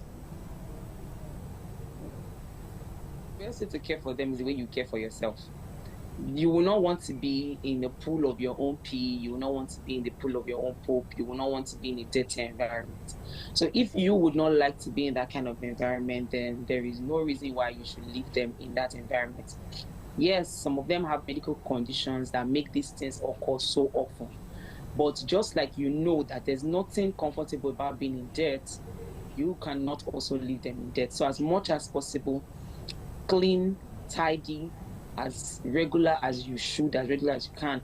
Of course, there's room for some support, like you have Pampers that you can also put on them so that they don't soil everywhere up. Before you come, maybe you went somewhere, you come back, then you can just, just like babies, actually. Just like you will care for a baby, that's how you will care for them. You will bathe them, you will feed them, you will clothe them, you will clean them up. Like I said earlier, the circle goes back again. All right, something usually happens to the skin, the skin begin to deteriorate and all of that. Is there some kind of moisturizer to make them look better? Okay, if you can afford moisturizers, that's fine. But you can also just help them with their diets. So what they eat this period is important. Like what kind of food should they be eating this period at that age? More fruits, more vegetables. Of course, one thing that happens during this period is that they have loss of appetite too. So they will not want to eat much. So you make sure that the small quantity that you're giving is highly nutritious. So they are having more vegetables in their meals, more fruits, more citrus fruits. We see all these skincare products and we see there's vitamin C in them and you see there's vitamin E. So those things that you find in fruit, like this, your oranges, normal fruits that you have, pineapple, apple, as long as they are also not diabetic, because when they are diabetic, you want to control their sugar. And sugar is also found in fruits. But more fruits, you can blend cucumber and some carrots and just give them. Okay, like smoothie. Yes, you can give them like a smoothie, healthy smoothies. So this is not the time to load them with just anything. No. They don't eat much, so the little must be nutritious. Okay. All right, you've talked to us about their cognition and behavior, like communication skills, the way we should communicate with them, the way we talk to them. We talk to them like we're talking to babies and all of that. We need to be patient and plenty of that. Now, can you tell us some of the things that triggers their emotions? Because sometimes you just find them crying, other times they are throwing tantrums, sometimes they are moody. What are those things that triggers all of those emotions in elderly persons? Okay, so from my own experience, the first thing that they don't like is not being listened to. Okay. Especially when they are telling you, like, not be listened. When you don't listen to what they are saying, not be listened to is the first thing that they don't like. So you try as much as possible to indulge them. Ask them, even for the regular things, would you like, if you want to prepare their meals, would you like it with rice and vegetable? Would you like it with... So ask them questions, involve them in their own care. Don't just care for them like they are some outsider. No, involve them in their own care. Okay. And that's very, very important. All right. So as we round up now, what's the place of exercise in everything that you have talked to us about today on the need to care for elderly in our homes, in our society? All right. So one of the things that happen as we get older is that there's loss of bone mass. And there is loss of elasticity. So those things come normally with age. That's why you have arthritis and all of that. So what they need is, they don't need to register in a gym this period. They just need, they just need some slight but effective exercises. So we advise them to take walks. They can just walk around the compound, walk around the house, walk streets maybe in the evenings. Just take some strolls, 15 minutes, 20 minutes. Okay. All right, Marilyn, our time is up. This is where I say a huge thank you to you for finding time to be with me on today's show. Thank you so much. All right, people, this is it. what goes around comes around. If you're one of those persons that treats the elderly badly or maltreats them or do things you're not supposed to do, don't forget, you are going to age soon and it's going to happen to you. So let's do our best possible to take care of them, okay?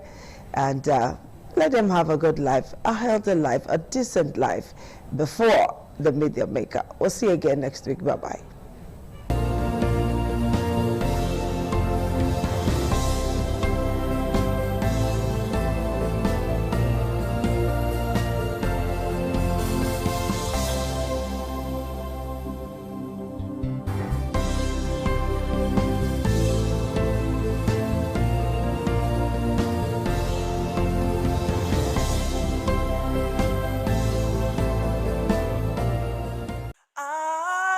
ITV, certainly the best.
ITV, certainly the best.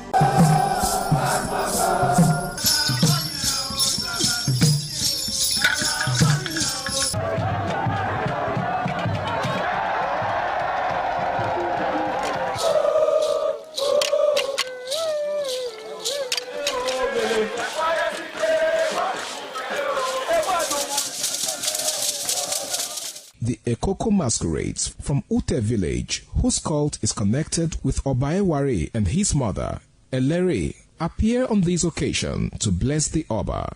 Ekoko is a ritual masquerade that dances to please the guests and the Oba.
ITV, certainly the best.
ITV, certainly the best.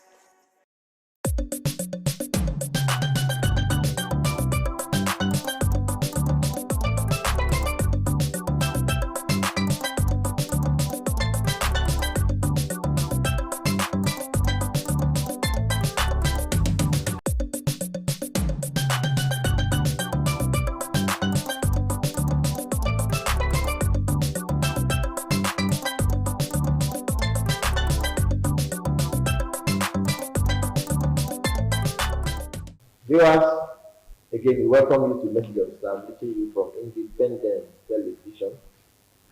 Today, again, we have another very interesting topic to discuss, as usual. And to take that topic, I have with me in the studio our regular participants. I have close to me, Ustaz Abdul Hafiz. Assalamu alaikum. Welcome to the program.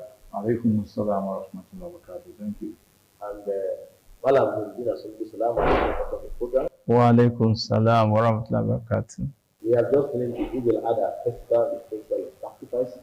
And while the Muslims who attended the Hajj, of course, by now, get ready to return. So let us look at the period we are, at the lessons from the Eid al-Adha festival. Let me start with you, Ustaz Sani Abdul Hafiz. We have just completed the Eid al-Adha festival, the festival of sacrifice. What is it all about? What are the lessons you can learn after the festivities? Alhamdulillah, we give praise to Allah and we beseech for Allah's peace and blessings upon the noble Prophet Muhammad sallallahu alaihi wasallam. The lessons from the festival of the sacrifice, they are numerous, we can say. But basically, on one hand, it is to it is one of the ways Allah magnifies the matter of the religion to the peak. Yeah, in the sense that in life, man tends to want to have some time for fun. So Allah Himself equally made having fun part of the worship. Because when the Prophet ﷺ came to Medina and he met the people that they had 2 days, they made amusement. He asked, what were these days? When they told him, he said, Allah has replaced these 2 days with 2 days, which is the Eid al-Fitr and the Eid al-Adha. In this occasion, it has happened that when Abu Bakr anhu came in and met the Prophet ﷺ lying in his room, he met some 2 girls that were beating some what you call containers as a way of producing amusement. So, and he said, no, you can't do this in the presence of the Prophet because this is music. How can you be doing music in the presence of Islam? And the Prophet turned and said, Abu Bakr, leave them alone. Today is our Eid. So it's a time Allah wants us to have what you could call a little recreation. That it's not all about work. This is recreation, a recreation whereby you also seek to obey Allah by the fun and the amusement you're having. That is the reason when Allah commanded about the Eid, He said, وَلِتُكَبِّرُوا اللَّهَ عَلَى مَا هَدَاكُمْ, so that you can magnify Allah for having guided you to the right path. وَلَعَلَّكُمْ تَشْكُرُونَ, so that also you can be grateful. So it's actually a celebration of Allah's guidance.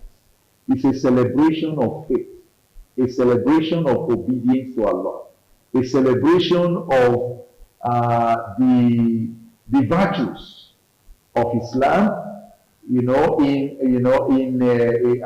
a contrast to the vices and the evils that society has, has been known with. To say that it is goodness that has to be promoted. It is faith that has to be promoted. It is obedience to God that has to be promoted. That's why when you are celebrating the Eid, you are not allowed to drink alcohol. You are not allowed to say you're going to have women around you with whom you are not married. You just make it.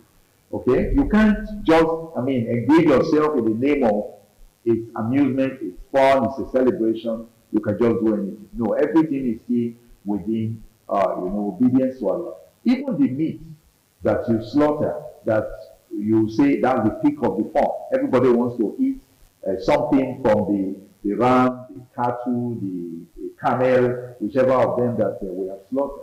Allah is saying, لَا يَنَالَ اللَّهَ لُحُومُهَا وَلَا دِمَاؤُهَا وَلَكِنْ يَنَالُهُ التَّقْوَى مِنكُمْ. It is not the meat, not the blood that Allah is interested in.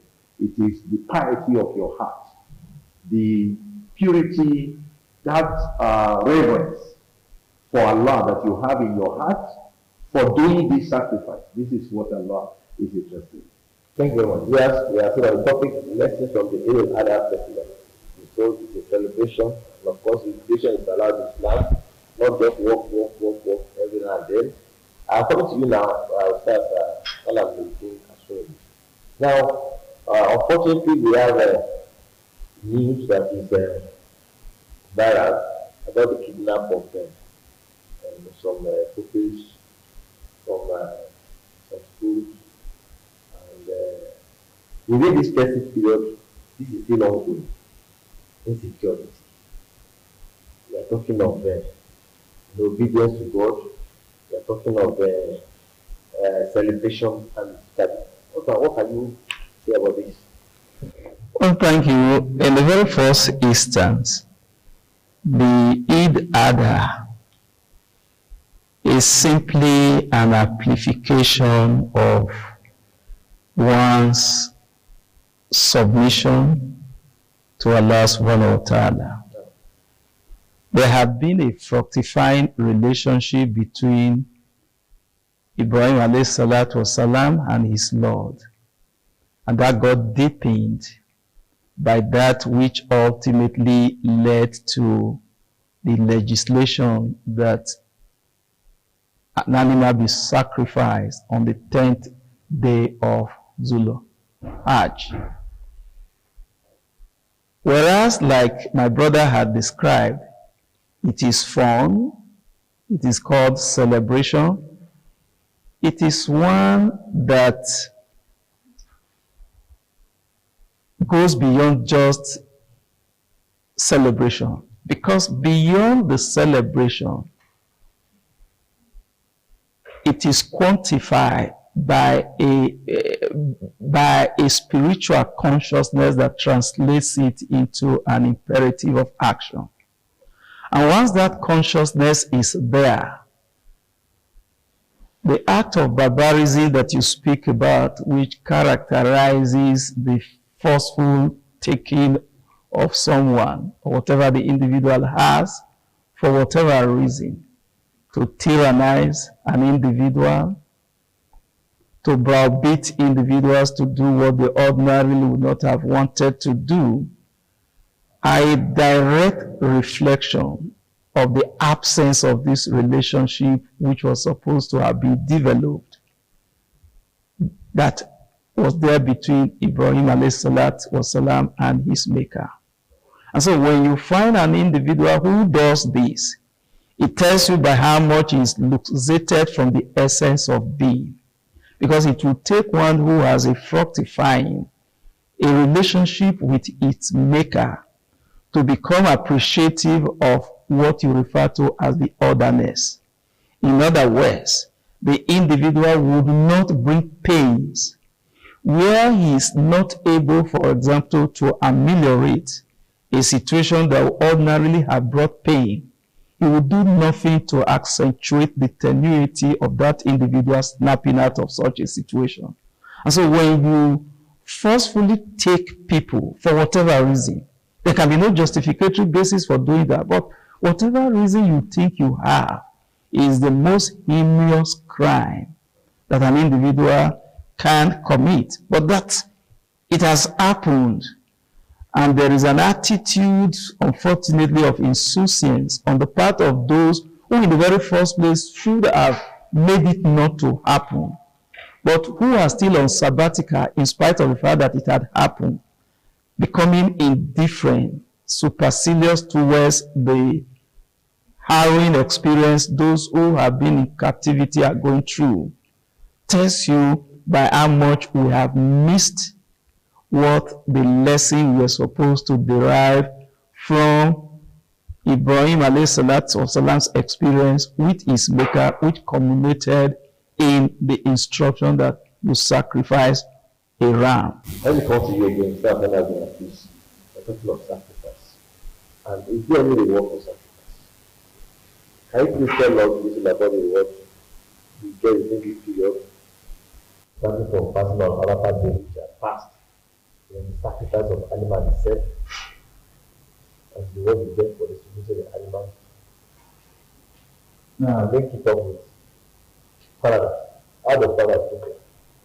You know, people like to go abroad. You know, some will sell their cars, they say they're going for dinner factory.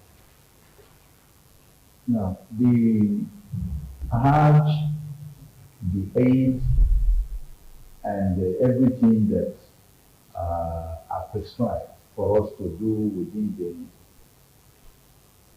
they are happening at a time that we refer to in the religion as sacred months. You know, including the horrible, unleashing of hell on innocent persons somewhere, anywhere. This is sacred month that even, the Muslims who are combatants are not allowed to initiate a war.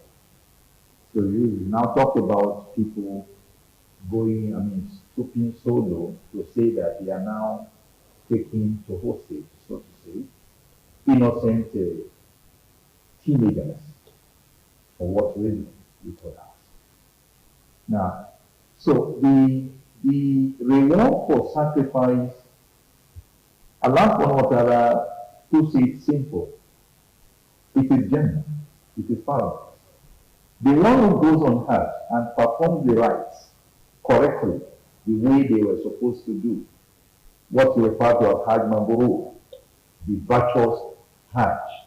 The Prophet ﷺ said it has no reward than paradise.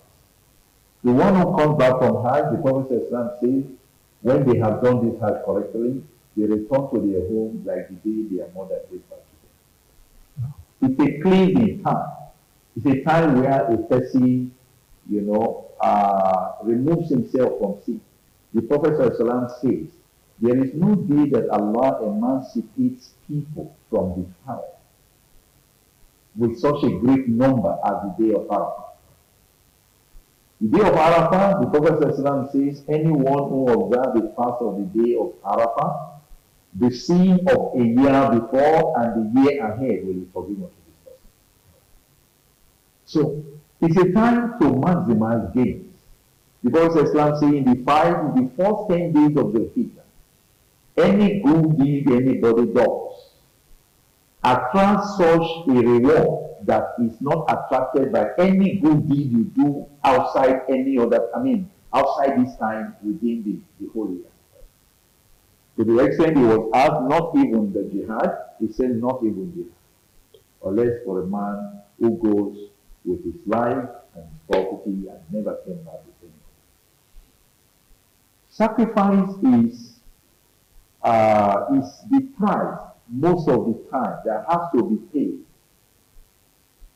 for what you consider to be unbelievable to be turned around.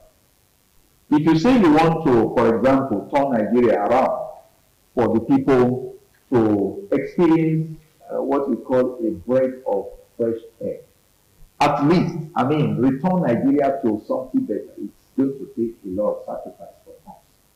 We have to pay a price. And the price we simply will need to pay is to say, Allah is our Lord. So that everybody should conduct themselves in a way and manner that the way I would not like to be treated, I shouldn't treat another person that way. Politics is all over the place. All our activities are, they are painted. They are dyed with the dye of political affiliation. How do you place matters? Do you do anything for God's sake at all? Or everything has to be done with a political interest behind in the mind? That if you don't allow, then you're going to be, pushed away, you're going to be thrown to the ground. There has to be this consciousness that we are all human. We are all children of Adam, going to be in the grave after our death. None of these things we are going to take with us. Why will you, take pleasure in having some people suffer while you enjoy whatever it is that maybe was supposed to be shared between you and them? It becomes sacrifice. A person consciously, deliberately decided that I am going to deny myself what does not belong to me. Malam Nuruddin Asuga, I'm coming straight to you. We are looking at lessons from the Eid al-Adha festival. And Prophet Ibrahim alayhi salam had a great role to play. Same thing as Prophet sallallahu alayhi wasallam. The place to go is paradise, and the place to avoid is hellfire. Can you please, I want you to preach to the viewers on the importance of the period we are and the need to seek paradise and avoid the hellfire at all costs. Lessons from Eid al-Adha festival. Yeah, whereas for the ordinary person, when you do what Allah had asked you to do, the desire would mean to please Him and to earn paradise. No. When you stay away, of course, is to escape the punishment of air. Ibrahim alayhi salatu wasalam didn't relate with Allah on the basis of this, because that would have been transactional. He related with Allah on the basis of the fact that whether paradise existed or didn't exist, Allah was deserving to be worshipped. Allahu Akbar. In other words, the sacrifice made by Ibrahim was that there was an object he had identified, and that object was Allah subhanahu wa ta'ala. And the fixation of the value that was placed on that object directly was responsible for the amount of investment that was made. It was an object for which Ibrahim alayhi salatu wasalam had absolute trust. For us who are aspirants wanting to become Ibrahim alayhi salatu wasalam, who are struggling to become his mentees, what we're supposed to do was to become Ibrahim alayhi salatu wasalam incarnate, without necessarily relating with Allah in a manner that is transactional. Allah ordinarily is a gravitational force. Whether you willingly move in his direction or not, he pulls you in his direction. Except that you only get rewarded to the extent to which your action was volitional. And so we tell people that everything you find is ephemeral, transient, fleet-footing. And so why would you desire, become so desperate about what is transient? I have found people, Ibrahim alayhi salatu wasalam didn't do this, who practiced Theodism on the basis of wanting to gratify their hoggish proclivities. Mr. A occupies a position of authority today. They are laudatory in their praises of Mr. A. Mr. A leaves that position, they become condemnatory and praise the one who is there. But because whoever occupies a position that is mundane always get impregnated by the spirit of imbecility. And so you can't have the capacity for reflection to say, oh, he had said this of my predecessor, and now he's saying this of him and eulogizing me. What would he say when I'm gone? And in any case, if you outsource your validation, you run into serious problem. If I occupy a position of authority and I'm doing what is right, my conscience will tell me that I'm doing what is right. So I don't need any one person to say, hey, excellency. And what is excellent about you in the very first place? Because these are attributes of Allah subhanahu wa ta'ala which no man shares. Wow. Ibrahim alayhi salatu wasalam appreciated this. But today, because of what we would eat, and the Prophet tells us that Allah subhanahu wa ta'ala says, for as long as the heavens, whatever remains, my resources will never deplete. They will not diminish. And I will continue to give to you. And what I give, even 1 trillion of that, will never operate to reduce. So nothing operates to miniaturize the powers that Allah has, the capacity that he has to deal with us, his creature. But the fact of the matter is that unlike Ibrahim alayhi salatu wasalam, who believed, we are struggling to believe. We pretend to have believed. That is the biggest problem that we have, for which we are still in the quagmire that we find ourselves today. Thank you very much. We are looking at blessings from Eid al-Adha Festival. I'm coming straight to you again. We'll start Saleh Abdul Hafiz. Tell us about paradise. The reward of Hajj Mabrur, well-performed Hajj, is paradise. In fact, most of our deeds to please Almighty Allah to earn paradise. But Ibrahim alayhi salam, as we have been told, he was not transactional. He believed Allah was worthy of being worshipped. Whether there is paradise to go or not, Allah deserves to be worshipped, to be praised. And so, for those of us who obey Allah on condition that we want to tell us about paradise, let people know that it's better to, some, as I was saying before, some will sell their cars and get a lot of money to be able to get a trip abroad where they say they are going for greener pasture. Let people know that the greenest pastures are in paradise. Now, Allah placed paradise as his own appreciation of the demonstration of obedience by his servants to him. Because it's born out of faith. It's only because you have believed in Allah. That is why you are told, oh, Allah commanded this and commanded that, and you say, oh, I hear and I shall obey. The people of Medina, when they took the pledge of Aqaba with the Prophet ﷺ, the question they asked the Prophet was, as we're going to give you, accommodation, reception in Medina, what's going to be our own gain? What are we going to be paid? He said, you're going to have paradise. And they said that was okay. In fact, more than okay. Yes, it was more than okay. You know, the belief in paradise is a belief in, what this world has never produced of pleasures, comfort, convenience, satisfaction. That is paradise. As the Prophet ﷺ put it, one no eye has seen, no ear has heard, no heart has contemplated. That is what Allah has prepared for the people in paradise. To tell you that whatever stress you are going to go through, to be faithful and to be obedient to Allah, forget about what you suffer. The Prophet ﷺ, made a metaphor of that when he said, if the one who suffered the most in this world were to be placed in paradise just for a moment and brought out, and you ask him, have you ever suffered? The response is going to be never. Because he has tasted paradise. Just for a moment. taste for a moment. And the one who has got the best of what the world has to offer, of comfort and satisfaction, if you were to place them in the fire for a moment and bring them out and ask them, have you ever enjoyed? They will say, we have never tasted enjoyment.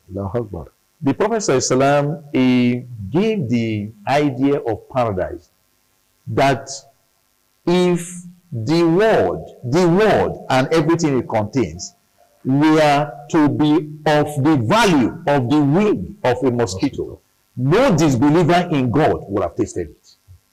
So that whatever you think you have, it's just a fleeting, enjoyment, possession, provision that soon it's going to be no more. So that paradise is a place to long for. It is Allah's appreciation of your servitude. So as we round off, please, the hellfire you hear, but can you please tell the viewers what it means? Well, hellfire, as we round off. An average Nigerian will tell you that, well, he's already having a feel of what hellfire is, but that is absolutely not it. I want to say that Ibrahim ﷺ was thrown into hell, and Allah caused fire to work against its nature when he said, be a source of coolness for Ibrahim. Hell is supposed to burn, but did not burn Ibrahim. For those who occupy position of leadership, let us say this most frankly, without wanting to sound vituperative. Hellfire would observe its true nature. Because if you are a leader, a 9-month-old baby is been in the bush for over 3 weeks, and you are still able to sleep in the comfort of your home, you have a serious whatever to tell Allah when you meet with him. There can be no justification why you will sleep and a 9-month baby that is being suckled by the mother under the weather. I mean, it just means that you are not different from those who took them into captivity. May Allah save us from his punishment. Amen. And may Almighty Allah grant us his Al-Jannah, his paradise. Viewers, this is all we can take today on the program, on the topic we have chosen, Message of Islam, lessons from the Eid al-Adha festival. We should endeavor to make sacrifice. Those are the ends of our affairs. Please try as much as possible to rule with the fear of Allah subhanahu wa ta'ala. And those of us who are followers as well, we should also try as much as possible to have the fear of Allah subhanahu wa ta'ala, because we shall all go back to Allah Maker, give account of our sojourn on earth to determine where we end up, paradise or hell. May Allah save us from the hellfire. Thanks for coming. Madam Udina Sonobi and Ustaz Sani Abdul Hafiz, and me, your uncle, Al-Adi Al-Amin Alau. You guys join us again next week for another vital edition of the program Message of Islam. Assalamu alaikum wa rahmatullahi wa barakatuh. Alaikum assalam wa rahmatullahi wa barakatuh.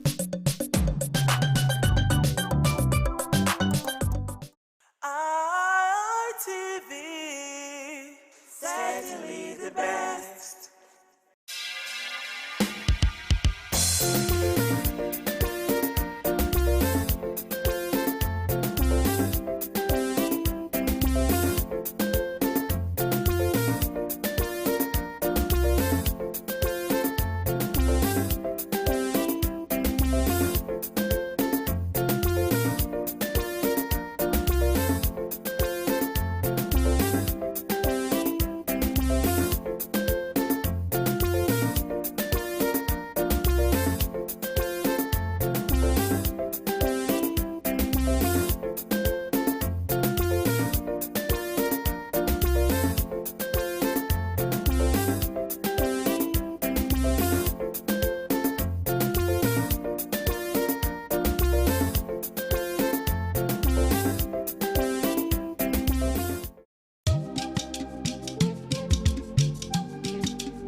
ITV, certainly the best.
The threat of global warming is real. You have seen the destruction of lives and property as a result of incessant flooding. Make the environment a conducive place for all to live in. Stop polluting the environment. Protect the environment today. This message is brought to you courtesy Independent Television and Radio. ITV, certainly the best.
Africa is a great continent with diverse cultural heritage that made the continent unique, popular, and home to many. For instance, in Guinea, women played active role in masquerade dance, as the women dance around the women in an appropriate manner that creates fun and happiness in the community. This dance is closely connected with the traditional rhythms and music of the people of Guinea. This is the beauty of the masquerade dance.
Africa societies, dance, songs, and music facilitates and promotes social values. The celebration of special events are major milestones. The performances of oral history and spiritual experiences involve masquerade dance performance as seen in all Africa societies to the delight of the people, as it increased joy and love among the inhabitants of the societies.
Masquerade in African societies help to regulate social administration, social norms, and order, and create cultural values.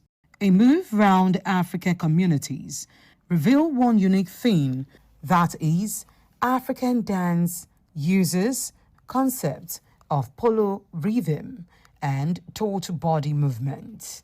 The African dances are similar and almost the same, and they often use collective activity to perform in large groups, with significant interactions between the dancers and the onlookers.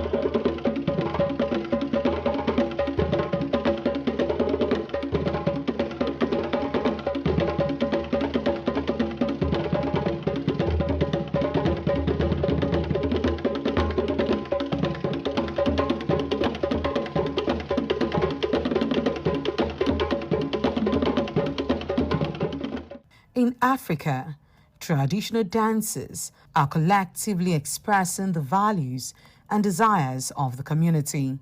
Although dances may seem spontaneous, they are usually choreographed. The dances are degenerate by sex, where gender roles play important role.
ITV, certainly the best.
Ọba àtọ́kùnrin.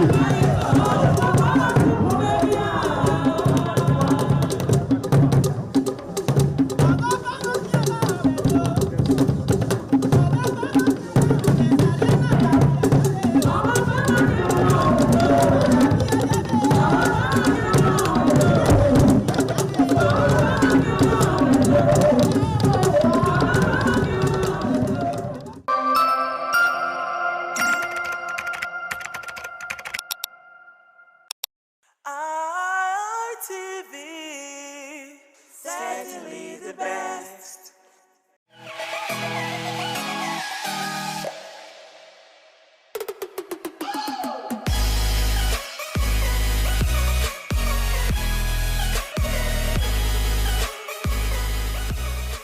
All right, beautiful people, it's another lovely episode of your favorite Men's Rendezvous on television, and it is none other than the Guys Hangout Show on independent television, broadcasting live from the city of Bronze. Yep, it is that city where the king is truly king. Now, for the first timers out there, the Guys Hangout Show is one show that encourages young people to prioritize their lives, put themselves first.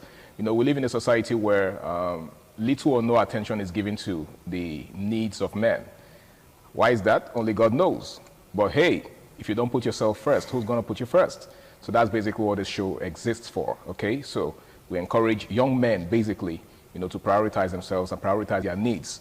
It's only when they put themselves first and invest in themselves that they can have to give to others. Just like the adage says, you can't give what you don't have. My name is Harry Aigboje, and of course, it's my pleasure to have you join us on this beautiful episode of the show. Now, like you already know, I'm never alone. I've got some amazing gentlemen in the house with me, and together we're going to be taking a look at a very interesting topic that we have to discuss tonight. Now, to my far left is a very amazing person. He is a social analyst, and of course, he's also an educationist. He goes by the name of Ramsey Uwaila Abu.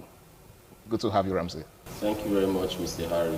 And as usual, it is always a pleasure to be on the show. Indeed. And as good advocates of good things in society, or as satirists, the Guys Hangout Show has been a platform for us to correct some of the ills in society and as well expose its vices in order for it not to be repeated by the younger generations. Absolutely. I mean, who's in a better position to, you know, bring some of these issues to the fore than the natural leaders of society? Yeah. You know, there are lots of responsibilities on men's shoulders, so we really can't afford not to live up to those expectations, right? Yes, all right, it's good to have you in the house. Thank you. Now, seated next to him is a friend and a colleague. Yeah, he took out time from his busy schedule to be with us today. Of course. Yes, of course, and he goes by the name of Michael. It's good to have you, Michael. Thank you very much. It's a privilege to be here again to, you know, showcase and show what the guys is all about, you know, to, anyway, this is a wonderful platform for us to actually discuss things that pertains boys, guys especially, you know, the good and the bad. We don't have to be biased, understand. Thank you very much for the privilege. Thank you so much for coming. Now, gentlemen, we have a very interesting topic before us. We're taking a look at emotional intelligence, right? The need for people to learn to control their emotion. Now, if you take a look at a lot of young people today, you'll discover that there seems to be a lack of emotional control. For example, when someone is very happy, they tend to do something crazy. They tend to do things that, you know, they later begin to regret. And then when they're also very angry, they go to the extreme. Right? Some of them do some very crazy things, only for them to start regretting it later. Now, you will agree with me that there is need for emotional control. Why do you think a lot of young people don't seem to have that ability to control themselves when they are at the apogee, when they are at the height of their emotional you know, expressions? Okay, let me say lack of emotional discipline. It's almost becoming a widespread thing in our society. Not almost becoming, it is. It is a cankerworm that is eating deep into the fabric of the society. Lack of emotional discipline among the youth today can be tied to a number of factors. Okay. But before going to this number of factors, I want us to dwell on I want us to give a working definition of lack of emotional discipline. To be able to discipline yourself first is one of the greatest things you could ever do in life. No, it's very easy for you to tell the next person you are not doing this, you are supposed to do this. But how about yourself? How about you? So that is what many of our youths don't have. Now when these emotions come, yeah, we know that emotions sometimes tend to take us off our natural state, at that state where our senses are complete. But that notwithstanding, there is still need for us to take control over our emotions, because the resultant effects of our emotional actions most times are very detrimental. You know, people tend to take permanent decisions in temporary settings because they couldn't just suppress their emotions. And as youth, Yeah, we all know that the youthful age comes with its own youthful exuberance. There are that curiosity, that need for exploration and all that tend to make our emotions flare up, and some of us even we are not being controlled by our temporary emotions instead of sitting down to say, what will be the resultant effect of this particular thing? But what are some of the factors that are responsible for this lack of emotional discipline? One, peer pressure. My friends do it, I will also want to do it. It's almost becoming a new normal now that if you are, let me use your language, if you are the type that is rugged in quotes, so they seem to see you as a macho man, that man that is taking control over that tough guy. So instead they want to also do so that people will call them tough guy. No one is thinking about the consequences. And these consequences most time are very, very detrimental, either in the long run or in the short time. So I think youth need to sit down and take total control of their emotions. If they are able to take total control of their emotions, it will save them a whole lot. Religiously, in terms of a relationship and all that. We'll get to that in the course of this discussion. Absolutely, we will definitely get to that. Now, Michael, there is a story in the Bible of a king, I think Herod, who asked his wife's daughter to entertain him and his guests. Now, the lady performed so well that he was super impressed. He was impressed to the point where he, gave her a blank check, asked her to, name her price or ask for anything.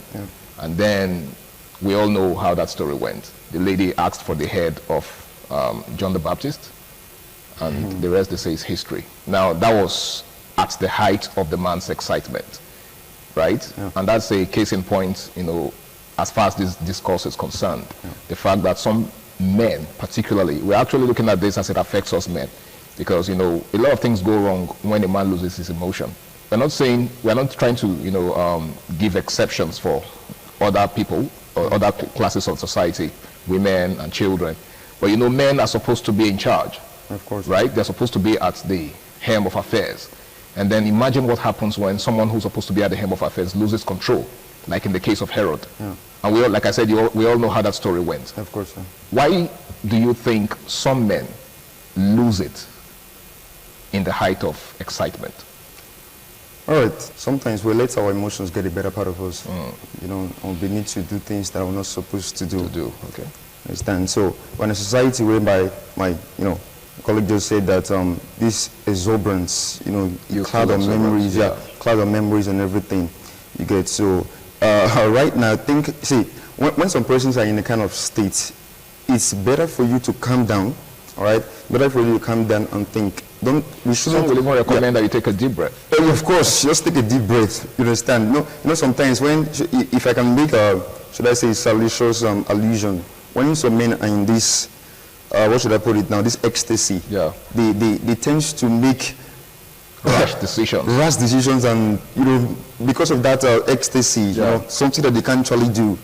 You get, so they just start making those promises because of the height, the peak, the apogee of that excitement in quotes. You get, so I think people should, most of the time, they have to calm down when they're in situations, whether they are. See, we have some people that are belligerent. You get, so when they're in a particular situation, they should try to, keep calm. Just keep calm so that your emotions don't get the better part of you. You get, sometimes we got to do things that we later get to regret so much. In fact, you'll be like, am I the one that did this? I can't believe it. You get, these some persons there in television, they'll ask them, so how do you feel? They'll not be melancholic, like, well, I feel bad. That's because they are allowed, you get. So they allow their emotion to get the better part of them. You get, so if some persons actually bring themselves to a check, like, this is how should respond in situation. For example, now, all right, some persons they're asking for donation. Some persons out of shyness or whatever, out of they want to impress, intimidation, they don't begin to call. At the end of the day, now you're calling them, they're running away from. Like we say in our local parlance, when their eye clear. Of course, when their eye clear in the local parlance, you understand. So sometimes when they're in different situations, you try to be classy. Not so fall into regret. Now, there's a particular story I stumbled upon on social media of a guy that was just thinking aloud, right? Some of these guys will just come on social media and say certain things, like share their experiences and all. So dude was talking about an experience he had with his, with a lady, right? He said that he used to, every time he comes on social media and sees people talking about PS5, that he remembers a certain experience he had with a lady, how that he used to play PS5 a lot, and then at some point, a certain girl he was dating at the time got fed up with the fact that he was getting too addicted to the game. And then she came, seized the PS5 and then soaked it in water, right? Oh, yeah. And that was how he lost his PS5. And ever since, every time he hears people talking about PS5, that experience just, comes rushing back into his mind. Now, this, to a very large extent, has affected lots of relationships, right? We have men who just tend to lose their emotion or lose their senses the moment they are angry, for example. Lots of cases of DV, domestic violence, are born out of this, lack of emotional discipline. You're angry, someone offended you. Now, just like Michael just said, one of the measures that people usually recommend whenever someone is angry is that they take a walk, right? Yeah. Take a walk away from the scene. But that doesn't seem to be the case anymore. Now, that singular act by that lady was born out of a lack of emotional discipline. Now, how much damage do you think this could, do to society if it is not checked? Definitely, it will increase the number of inmates we have in our prison. It will encourage more violence, as people will tend to learn from the wrong people. It will cause a lot of breakup. It will increase divorce. It will increase the rates of crime. When we're talking about emotions, it all starts from the mind. People should learn to put their mind in check. Well, before you act, definitely these things have been conceived on the mind. You tend to brood on it on the mind. You tend to ruminate on it on the mind. If you are able to keep those things, those negative things on your mind in check, it will not result to emotional outburst. You're saying it all begins with meditation. Meditation, premeditation. You see some of these things that people do out of, I call it emotional outburst. They've conceived it on their mind for some time. Though some persons are short-tempered, but that notwithstanding, you still have to do with something of the mind. They ruminated on it on the mind before they will say, okay, let's take this action. So these things should be discouraged. If it is not discouraged, we'll have so many ladies who will later regret their actions in relationship. And going to the case you just cited, sir, concerning the young lady that decided to soak the PS5 of her boyfriend, immerse it in water and all that, that's because she couldn't just keep her emotions in check. Now, this is the same lady that will sit down later and say she will regret that thing she have done. That was not her intention. Her intention was just to get the attention of the man. But now that she have done it, the man is scared. If a lady could do this, next time she might decide to go for the TV or the refrigerator or any other appliances they have in the house. So the guy seems to be living with the trauma now. The guy seems to be living with the trauma, and the lady also live with the trauma. She's traumatized. There are some ladies that cannot, there are some people that cannot keep their emotions in check. And after the action, they always regret it. So the guy, the lady, the emotional outburst is not okay for any of them. So what we need to tell our youth out there is they should learn to always take responsibility for their action, and they should learn to always keep their emotions in check. They should learn to always guide their hearts. Many things comes into the heart. It depends on how you ruminate on it before you give it out. The heart is like the processing unit. If you process it well and decide to say, okay, let this thing go, or I will report this to the authority, you do this yourself before doing that thing. Not you trying to just get everything that is before you want to attack. No, at the end, those are right to become wrong. So I think people should learn to discuss some of the things they intend to do with themselves. Before bringing it out. Okay, now, Michael, while he was talking, he made reference to the need for accountability. And that's should I call it a currency that seems to be lacking in recent time, in modern day, because a lot of persons would rather push the blame to someone else, the blame for their actions to someone else. And the blame game continues. It seems like a cycle. It's a never-ending phenomenon. Someone does something wrong, and instead of owning up and saying, oh, yeah, I did this, and this is why I did it, and I'm sorry, they keep looking for somebody else to push the blame to. And then the person you're pushing the blame to also wants to push it to somebody else. Where does this lead us? All right. There is this cliche which Nigerians always use, is the devil's work. Okay. All right. It's not the devil's work. It's inbuilt. It's in you. You need to be cultured. You need to be disciplined. sometimes you don't have to let it out. There are sometimes you just need to calm down. You just need to calm down, and that thing you want to, there's this thing that, should I call it the super ego, is pushing you to say it. You don't have, sometimes hold it down. You don't have to let it go, because when it goes out, it causes damage, you know. Sometimes we need to be, not sometimes, all the time, we need to be disciplined. Like you rightfully said, see, these things, they are inbuilt. If you want to, okay, let's assume we're in a particular place right now, all right? Yeah. And some things are happening. I think the mind is one of the fastest system in the body. Processors. Yeah, one of the fastest processors you get. So you need to process some of the things you want to see. Is it going to affect this person? Is it going to affect me later? What's going to be the common pants for this thing if I let it go? So sometimes you just need to think and process everything, and before you see everything will be copacetic. You understand? So sometimes we just need to let things go. Okay. I myself now, some persons do complain about me some certain times. They'll say, why don't you get angry? Because I know what's going to happen if I get angry. I can't go to prison because of you. I can't spend the rest of my life because of you. So all I have this particular method. Either I keep quiet, or I start singing, or I leave. You get, so we just need to have... Those are your personal measures. Yeah, so I have this particular modus operandi. That's the way I operate it. So whether I start singing, maybe infuriate you, but I don't care. You get, so for peace to reign, you get, for peace to reign, I just need to be placid. Before you, everything will be cool.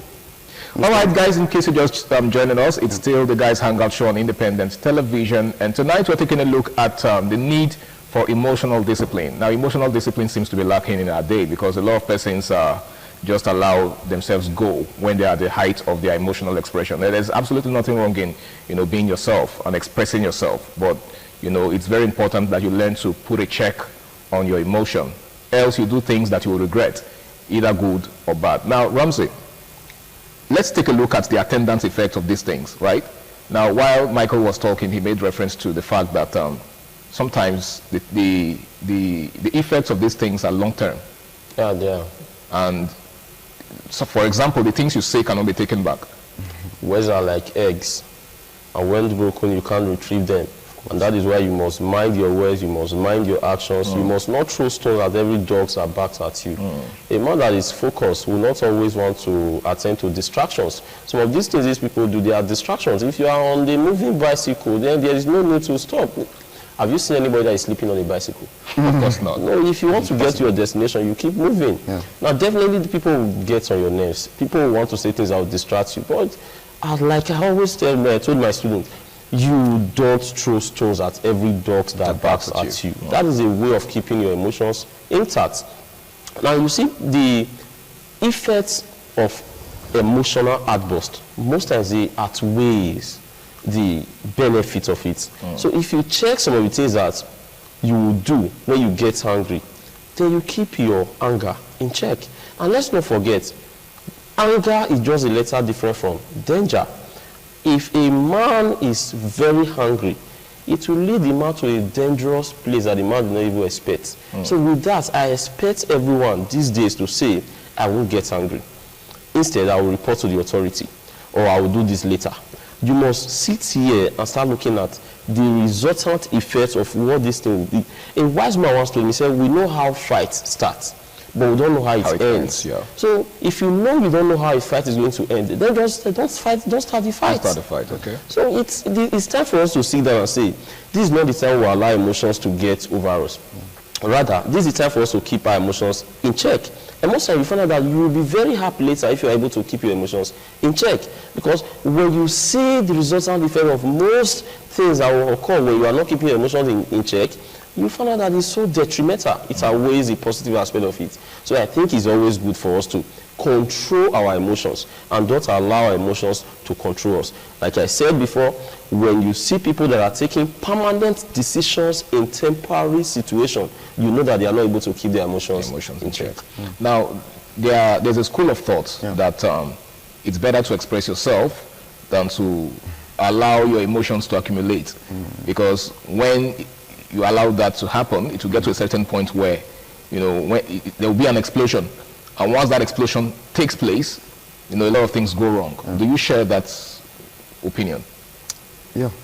All right. The thing now is that I think it's a stupendous idea See, share your opinions, but let it be packaged in a way that will not affect the next person. Okay. See, let's assume someone upsets me, and it's been bothering me, it's causing through my veins, everything. So I want to let the person know. There'll be a way. I have to take the person away from the public or from that place, so that person won't feel embarrassed.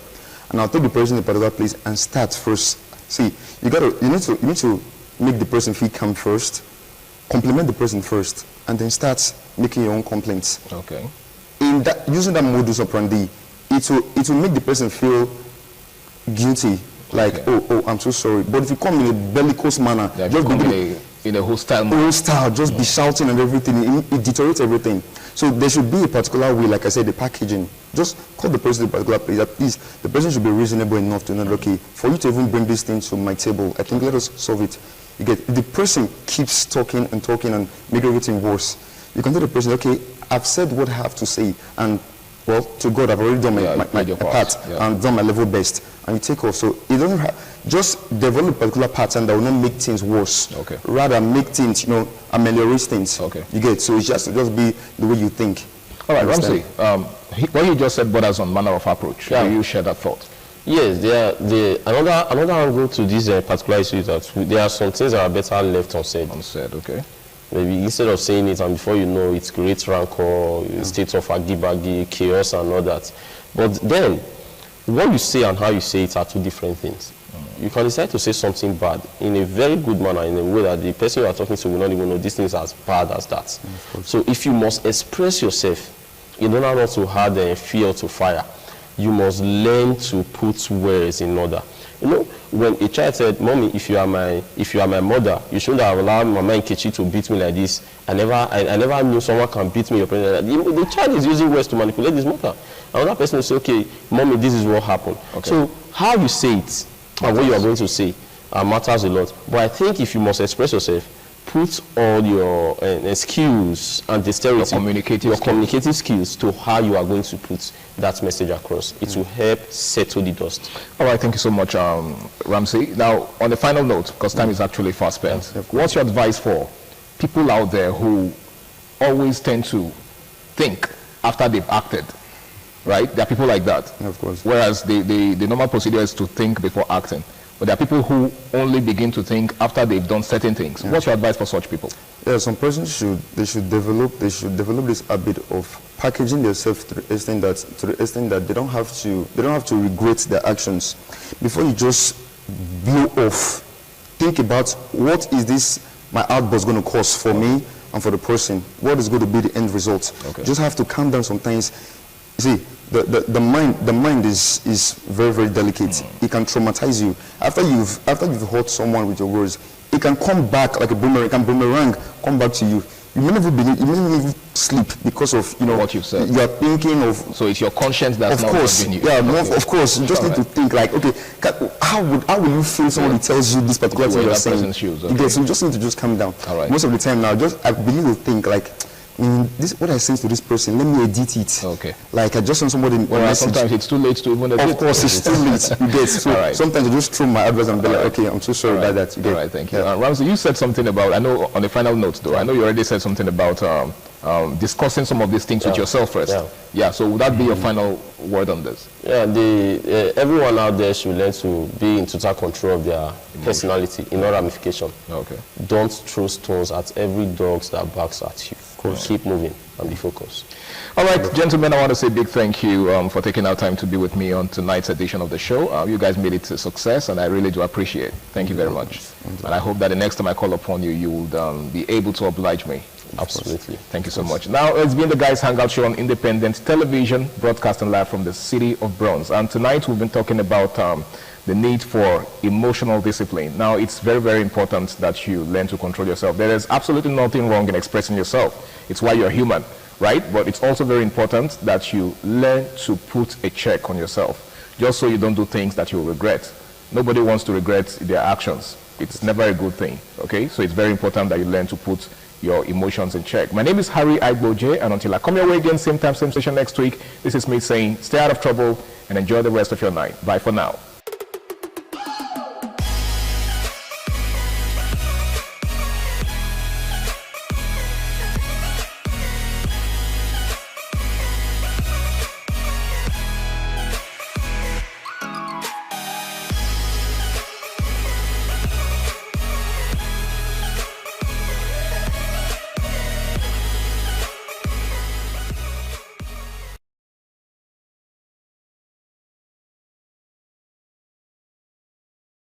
ITV, certainly the best.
ITV, certainly the best.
ITV, certainly the best.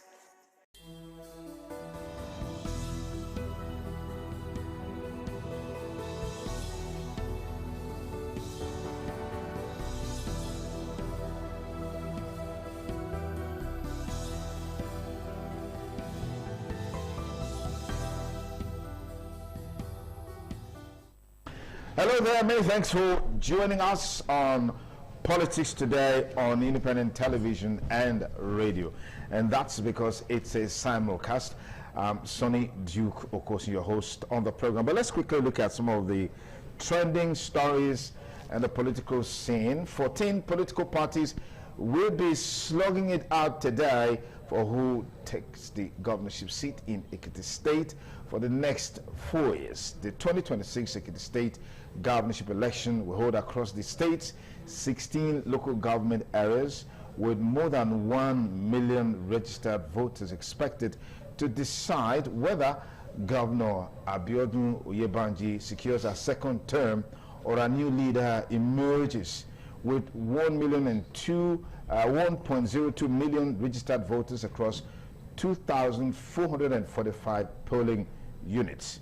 Oyebanji faces challenges from 10 political parties ahead of the 2027 general elections. The incumbent governor is seeking a second 4-year term on the platform of the APC. Now, it's the day of reckoning for the governor, and that's why we say there's always a day of reckoning for those who are elected to serve, and that day of reckoning has come for Oyebanji. And let's see how all of this will play out ahead of today's election in that state. Let's quickly move up to other stories we're following on the program Politics Today on independent television and radio. The Social Democratic Party has dismissed reports claiming it withdrew from Saturday's governorship election in Ekiti State, describing the information as fabricated and misleading. In a statement issued on Friday in Abuja, SDP National Publicity Secretary Rufus Ayinagba said the party's candidate Isaac Alade remained firmly in the race. Okay, let's look at other stories. A whole lot is happening in that state. And of course, this is very new. The Nigerian Democratic Congress, NDC, has exempted its presidential candidate for the 2027 elections, Peter Obi, and his running mate, Rabiu Musa Kwankwaso, from the party's anti-defection oath. That's why I said it's new. First time a political party will subject its candidates to an anti-defection oath.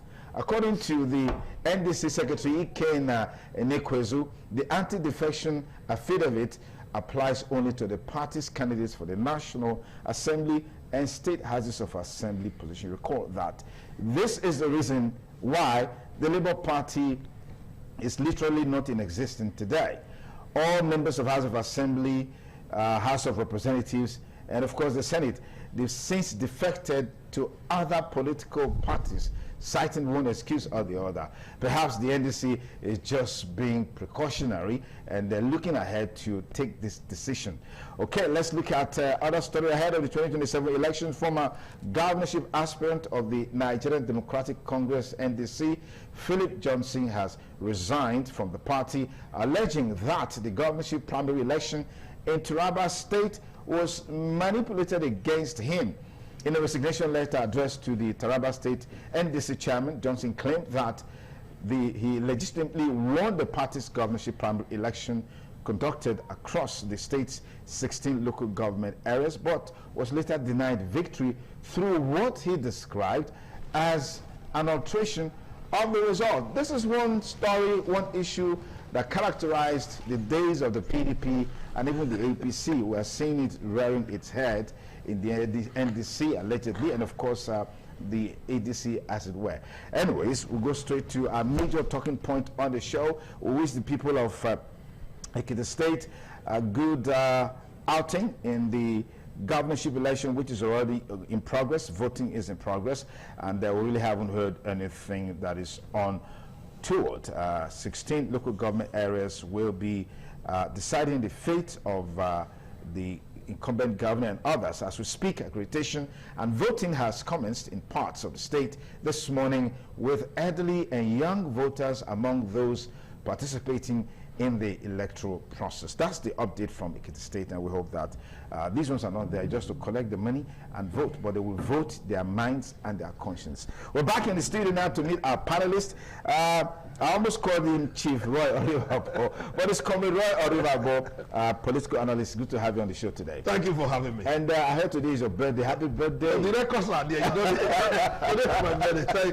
Thank you for having me. Congratulations. Thank you. And then we have Honorable John Eirachonwa Yakubu, former council chairman, former PDP governorship, deputy governorship candidate, and of course the current NDC Edo Central senatorial candidate. Thank you for joining us on the program. Thank you for having me. And tomorrow is your birthday, by the way. Tomorrow is my birthday. Happy birthday. Thank you. Anyway, we're starting the celebration from here after the program. Definitely. I think we will be hosting us. I didn't say that. I agree with you. I didn't say that. Anyways, we have Dr. Okhaifo Segbe, is a lecturer from Igbenedion University, Okada. Dr. Okhaifo, thank you for joining us. Morning, Nigerians. Morning, Don Seneju. Okay, and someone said that you're looking like a native doctor this morning. Anyway. Doctor or double doctor. Why is it the one native? Native because it's indigenous. Okay. Anyway, thank you for coming on the program. Well, of course, this week has been characterized by a major issue. On Monday, Federal High Court in Abuja, led by Justice Peter Lifu, ordered the deregistration of ADC, Action People's Alliance, Action Alliance, and of course the Zenith Labour Party.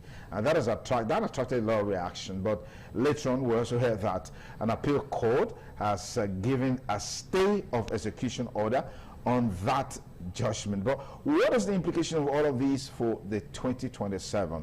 This is our major talking point on the show this lovely Saturday morning on Politics Today on Independent Television and Radio. Let's get back to our panelists for today. But let's give a general overview of the build-up to 2027 election. Looks like we're going to see one election that is most polarized.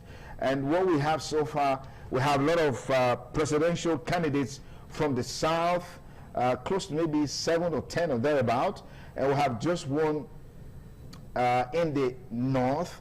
That seems to be a major talking point. Let me begin with you, Roy Orivabo. Well, thank you once again for having me. My fear is that oppositions have not done let's say in Nigeria. In a situation where everybody wants to be a presidential candidate, call for concern. I see no reason why opposition cannot sit down at the table and take a decision in terms of how they want to go. We have an incumbent president now who's controlling over 30 governors, if I'm right. What does opposition need to do? Is for them to be in one particular place, mobilize under that one structure to confront the incumbent. But they are not doing that. They are still be fragmented. Everybody else, ballot of names, want to be presidential candidate. How do we get it? How are we going to get it on that kind of arrangement? That's my fear. You talk about the registration of political parties. You know, when I saw panicking around the town when I received the news, people were calling me to ascertain is it true and all those things. What came to my mind was, does the judiciary, the court, does it have the right to deregister a political party? I quickly go back to the constitution of the Nigeria. I'm not a lawyer, but I quickly just go there. I saw the section 225 and I said, well, they have the right. You know, what are the process? We look at the process. And I want to assure Nigerians that this is all politicians not to be so panicked. This is court of first instance. They have given a judgment. I don't expect any panic. This is no time for we to continue to attack the judiciary. We are also seeing an appeal from the appeal court saying stay of execution. This is also a product of the judiciary. Because the situation where all of us will demoralize our institutions. Where are we going to run to at the end of the day? The SMR will tell you if you are from Mesa, you know, by the time you not please interpret for yes, the benefit of our audience. Yes. By the time you not believe anytime you are in the forest or in the bush, everywhere is snake. It's not snake, snake-like environment. Where are you going to put your leg? Okay. We must give an impression, we must give a direct sense of credibility to our institution. Because whether we like it or not, it's the same institutions that are going to guide us. And that's what gives me joy when I heard INEC. I'm not only before INEC, they appealed the judgment that FDC, they constituted themselves well, they were properly registered, and they have what it takes to remain as a political party. It gives me joy. And I pick also the lower court, you were trading, you were too fast. Therefore, a state of execution. It gives me a sense of belonging that we still have a country called Nigeria. Because For over the years, all of us we believe that lamentation is the only way. Let us continue to allow our institution to take a stand, because the Court of First Instance have just done a pronouncement. Appeal Court there, Supreme Court is there. But what is fundamental is that, does the Nigerian judiciary, the court, have a right to deregister political party? The answer is yes. All right, John, I want you to just lap up on that. Well, quickly, let me say this quickly, because this is my first appearance on live television since after my nomination as the senatorial candidate for our great party, the Nigeria Democratic Congress. I want to use this opportunity to quickly thank the leadership and members of that party for finding me worthy to represent that party at the senatorial district. And by the grace of God, I have promised them, and I keep promising our people, that victory will be ours at the poll come 2027. Having said that, I want to say that the only opposition we have is not the number of presidential candidates that you have across Nigeria. The only opposition you have is Nigerians against the ruling party, because the excruciating pains inflicted by the present administration is not political in any nature. So the only opposition today, yes, you could have close to 3, 4, 5, 6, 7, like you mentioned, candidates across this country bidding for the presidential candidate, but the eventual determinant, the people that will determine who rules the country 2027 are Nigerians, and that is the only opposition we have. And I can tell you, they are united. They are coming together, or they have come together to take that decision on making sure that this present administration is expunged. And in doing that, they have also agreed on who they think they know they are to be the next president that will rescue this nation from the excruciating pain inflicted by the present administration. So I don't bother myself with the number of presidential candidates that you mentioned. I bother myself with the people of this country. I bother myself with the excruciating pain experienced by every individual, even members of the APC. And I bother myself because I know come 2027, Nigerians will come together and they will elect a president that will take them to the premise round. So take that away, that you have only one candidate in the north or so many candidates in the south.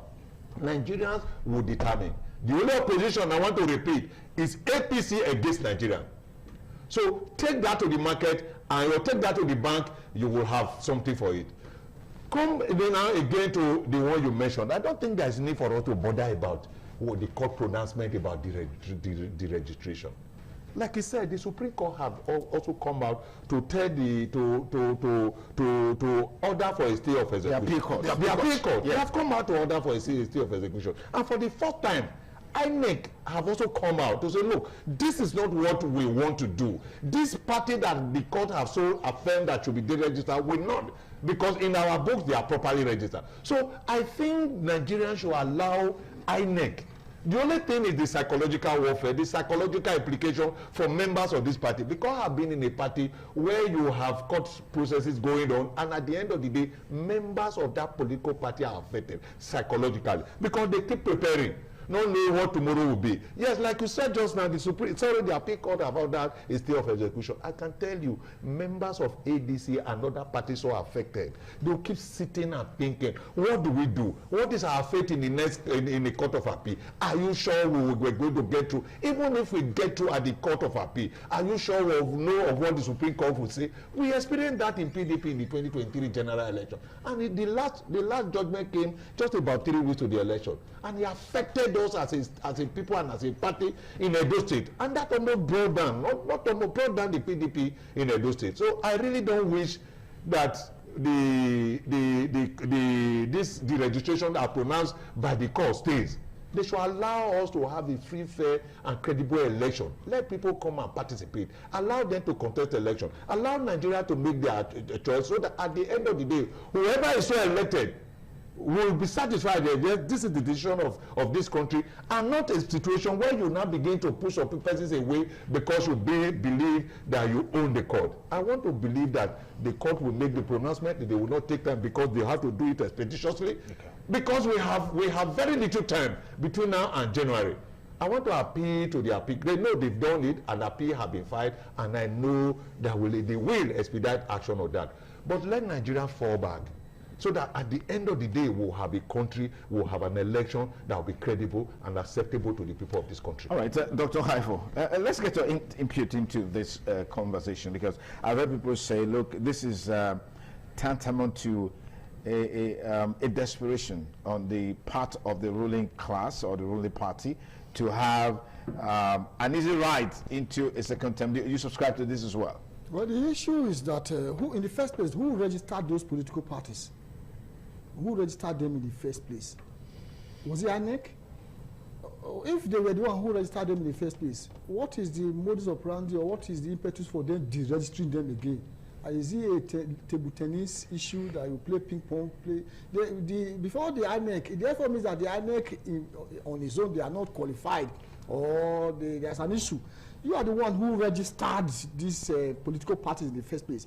I'm sure they met the criteria. That was why you registered them.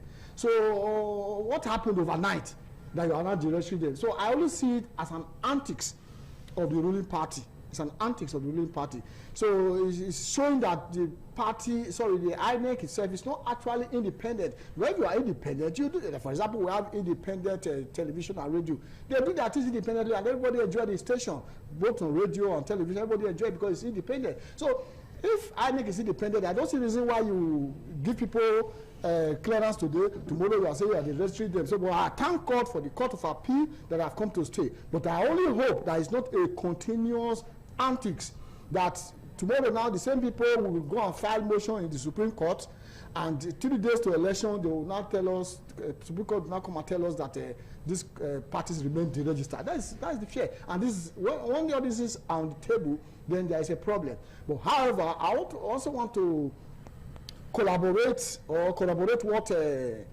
our former chairman here have said, Full Esa noticed, that Nigeria, it is the ruling party against Nigerians. The issue here is that Nigerians are suffering. Nigerians are in pains. Nigerians are hungry. Nigerians are devastated. So Nigerians need a way out. In fact, the country, as it were, is moving towards a failing state. I don't want to call it a failed state, but it's moving gradually towards a failed state.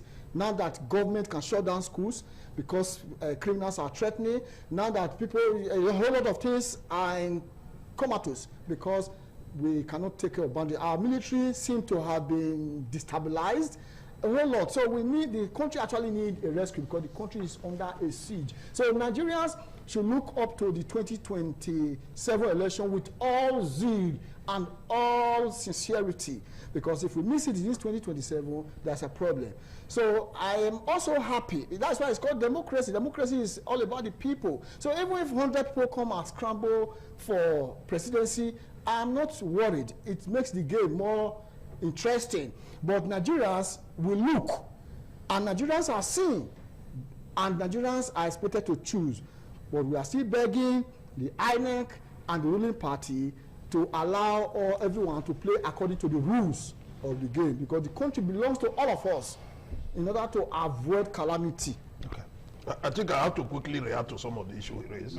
He talks about ITV as an independent organization with the name, but ITV is being regulated by broadcasting codes. Yeah. ITV cannot just wake up and start reporting what they don't, what they cannot verify. Yeah. On the strength of that, the political parties are registered. I'm one of those Nigerians who have often joined to register a political party called Citizens Popular Party. At a time we were not able to meet up to some specification, and then they will come and say you are hereby deregistered.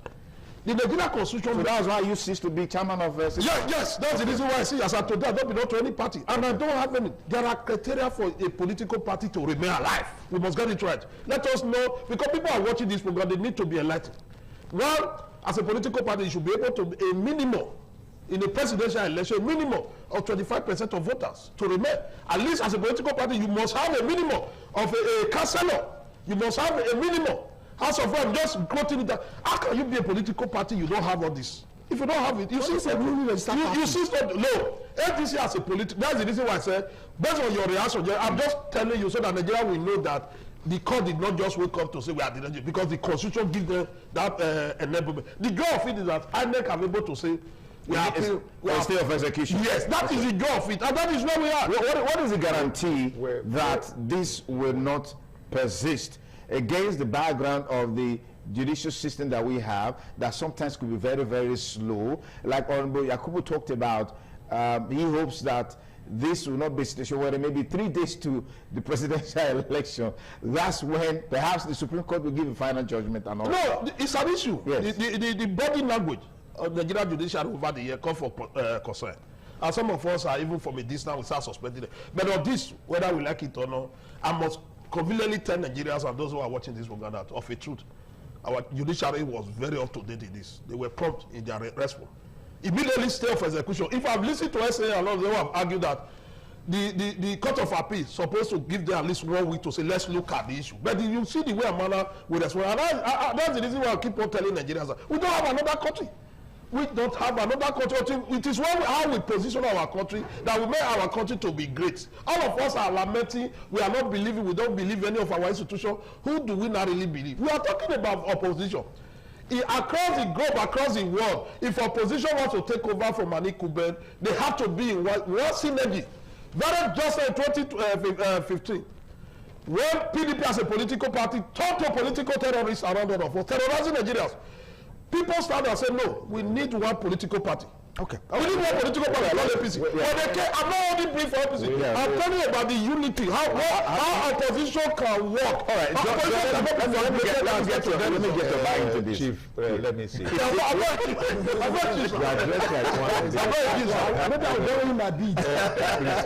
let's be careful and be straightforward with Nigerians when we come to sessions to discuss issues discuss issues like this. You were deregistered by INEC because he couldn't make somebody went to court. You can go for it.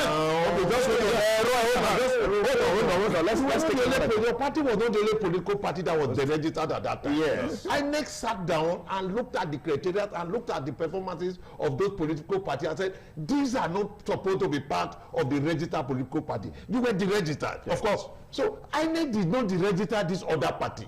It is in that regard that you see that INEC is vehemently refusing that pronouncement from the court, because it is INEC. Before you deregister any political party, you ought to have gone back to INEC to say, look, how did this political party perform? What is their status? Take, for example, a court party had a governorship, had a governor, not even a candidate. The present governor of state Osun State is an Accord Party member. Did he win that? Hold on. Did he win that contest under the platform of Accord Party? Hold on, please. Yeah. Let's be careful so that we don't begin to say things, and at the end of the day, people begin to look at us as if we are not reasonable. It is the duty of INEC to sit down to look at what they did, upon which my brother's political party was deregistered. So if they have done that and allowed this other political party to continue, how will a group of persons who are not even in those political parties come together to form themselves into past House of Rep member, or what they call themselves? Past legislators. Past legislators, and here they are in court. I don't want to draw inference, like Doctor said, that you are seeing the voice of Jacob at the hand of Esau. I don't want to go there, because at the end of the day, what we have today is for Nigeria to decide. So I think they should allow INEC to perform its duty. If INEC believe that these parties are supposed to be deregistered, they will deregister them and nothing will happen. So I want to appeal to ADC. I'm not a member of the ADC. Today I'm going to be flying my flag at the Central District against the ADC candidate. But that does not mean I will encourage the party to the party to be deregistered. No, allow us to get to the field. Okay. Allow Nigerians to see us. Allow the Central District to evaluate us and analyze how we stand. Okay. And on the basis of that, one of us will be voted into office. Okay. And I know. No, don't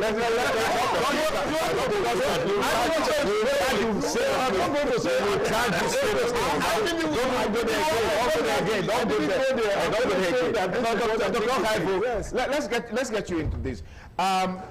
This is a major talking point, because it borders on the existence of the political parties. It borders on how many political parties will be in the election proper. Do you see from that perspective?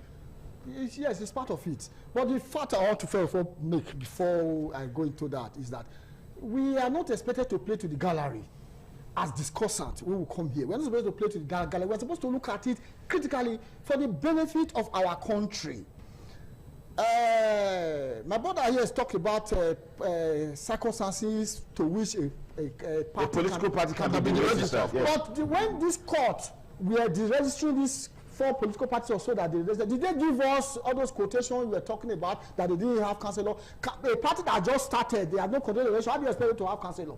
How do you expect if you want to argue for ADC is not a new party. For example, okay. It's a new party now. It's a new party. I'm not going to election. They have been there. No, you must have information. They have already been there. No, we are saying that ADC has called. Accord has been there. All of these are already been there. It's only ADC that is a new party. NDC that is a new party. As it were now, ADC is more like a new party to Nigeria. No, it's a new party. Don't like.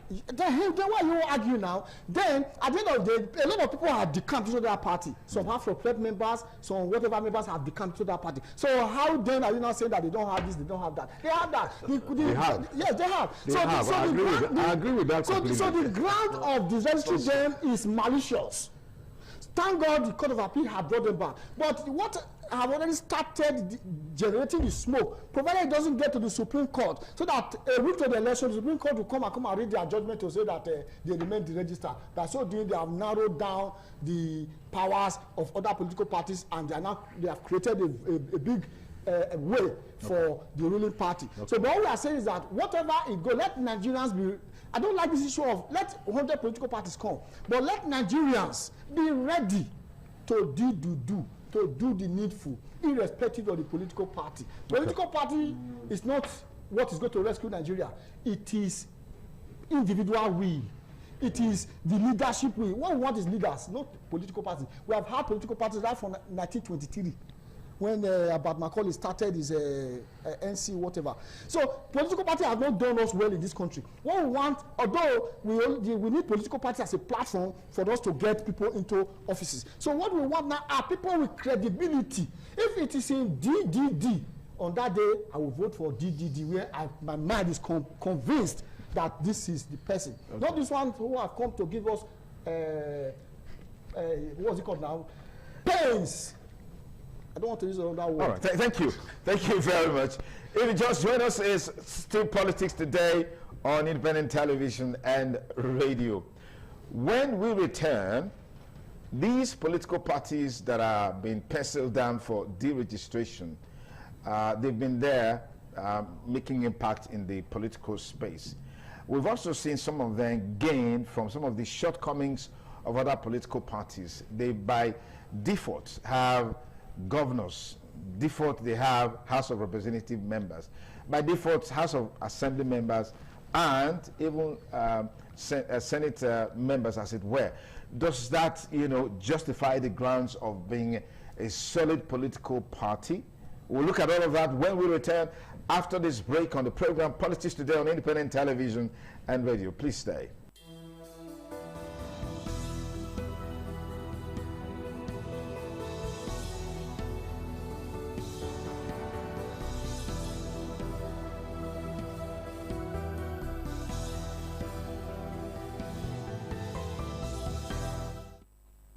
Welcome to the last half of the program Politics Today on Independent Television and Radio.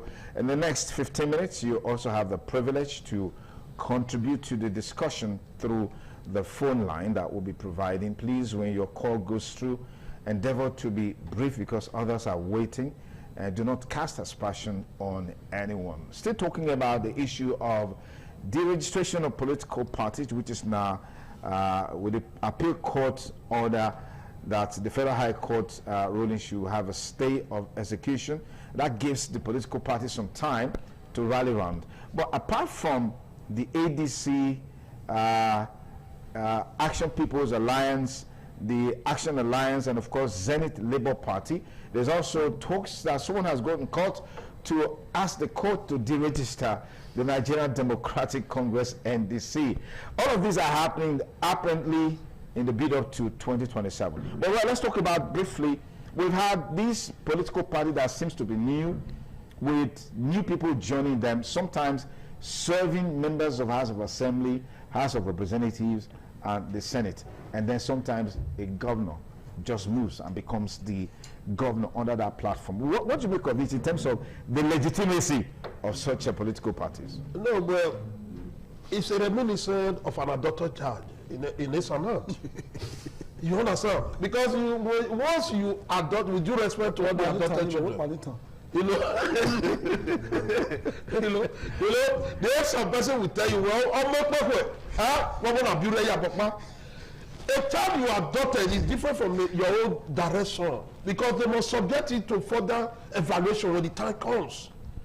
Those who are jumping into a new party, who will not be issued, who passed through election, was not able to win any single seat. You cannot all of a sudden now say that they are member of the party or in the eyes of the law. It doesn't make sense. We must be, after election, and let's take inventory and say, how many political parties participated in this? What are their records? They took time to evaluate all those things and say, okay. But if I decided as an organization, decided to be like Dasika, not willing to add, individuals have the right to go there. Few days ago, somebody come in, you're always criticizing government. Tomorrow night you will break government and say you don't forgive your wife belly. I say, I have a right. If I don't forgive my wife belly, I have a right to go to court to challenge government, because one, when I'm supposed to be performing, there was no light. They are supposed to give me light. Secondly, when I'm supposed to perform insecurity, the terrorists and bandits were all over me. I say, I can challenge. Because nobody has gone to court to challenge does not mean that we are right. That is where we find ourselves in this country. You belong to a political, there are roots. A political party to exist, there are roots. Nobody will have unlimited power in this part of the world. No organization will have it. I'm not, personally, my position is that people should get me right. I am not saying that ADC or any other party can be deregistered. I'm saying that the Nigerian constitution recognizes that if a party don't meet up, you have to be deregistered. So the court is in order? The court is in order until otherwise. Now, yeah. I expect ADC, the Accord, all the parties to go there and do their submission. Accord, you acted in error. We won an election in Ogbomosho. We won an election in Ohuodua. We won an election in Idomi. From there, they will now look at the records and just, we err in law. That will help all of us. Let me proceed. John, quickly talk to me about, are these mere distractions from the core issues going into 2027? Well, it's not just mere distraction. It's a complete distraction from the core issue going into 2027. And we thank God that some of us and our chief shepherd saw this coming, and he exited some of the troubled party, because outside this registration there are so many other issues that probably will come up in an attempt to muzzle the opposition into what the present party believe it should be. And for that reason, some of the persons who today are candidates of some of this party, I can tell you that they've been reduced to people who on a daily basis begin to think, what do we do to see how this cup can pass us by? It's like Jesus Christ that said, God, if it is thy will, take this cup away from me. It is the will of members of this political party, ADC for example, to make sure that this cup is not part of what they are discussing. But like you said, like my brother said just now, it might not be difficult to say that this is what the present political ruling party is doing in an attempt to disturb other parties from taking their stand in the next general election. But having said that, I can tell you, like I said at the beginning of this program, Nigerians are the opposition. Not whatever they do, I can tell you, like people are doing, like it said, a lot of parties are there. Nigerians will come out and vote the person they preferred against whoever it is today. So the only problem the party might have, because we have experienced it, I did mention just now, when I was a member of PDP that I stayed for 27 years until we had a technical problem that almost destroyed the party. We had it in 2023 where we had to be in court till about 3 weeks to the election, and that was when the Supreme Court gave verdict and it affected the party. I think the ruling party should allow the sleeping dog lie. Look, Nigerians are not, if you want to do well, if you want to be re-elected, let me say this. It is only in this country that people keep talking about 8 years. You've been elected for 4 years, or you were elected for 4 years. Do well within that period of 4 years, and if the people find you worthy, they can re-elect you.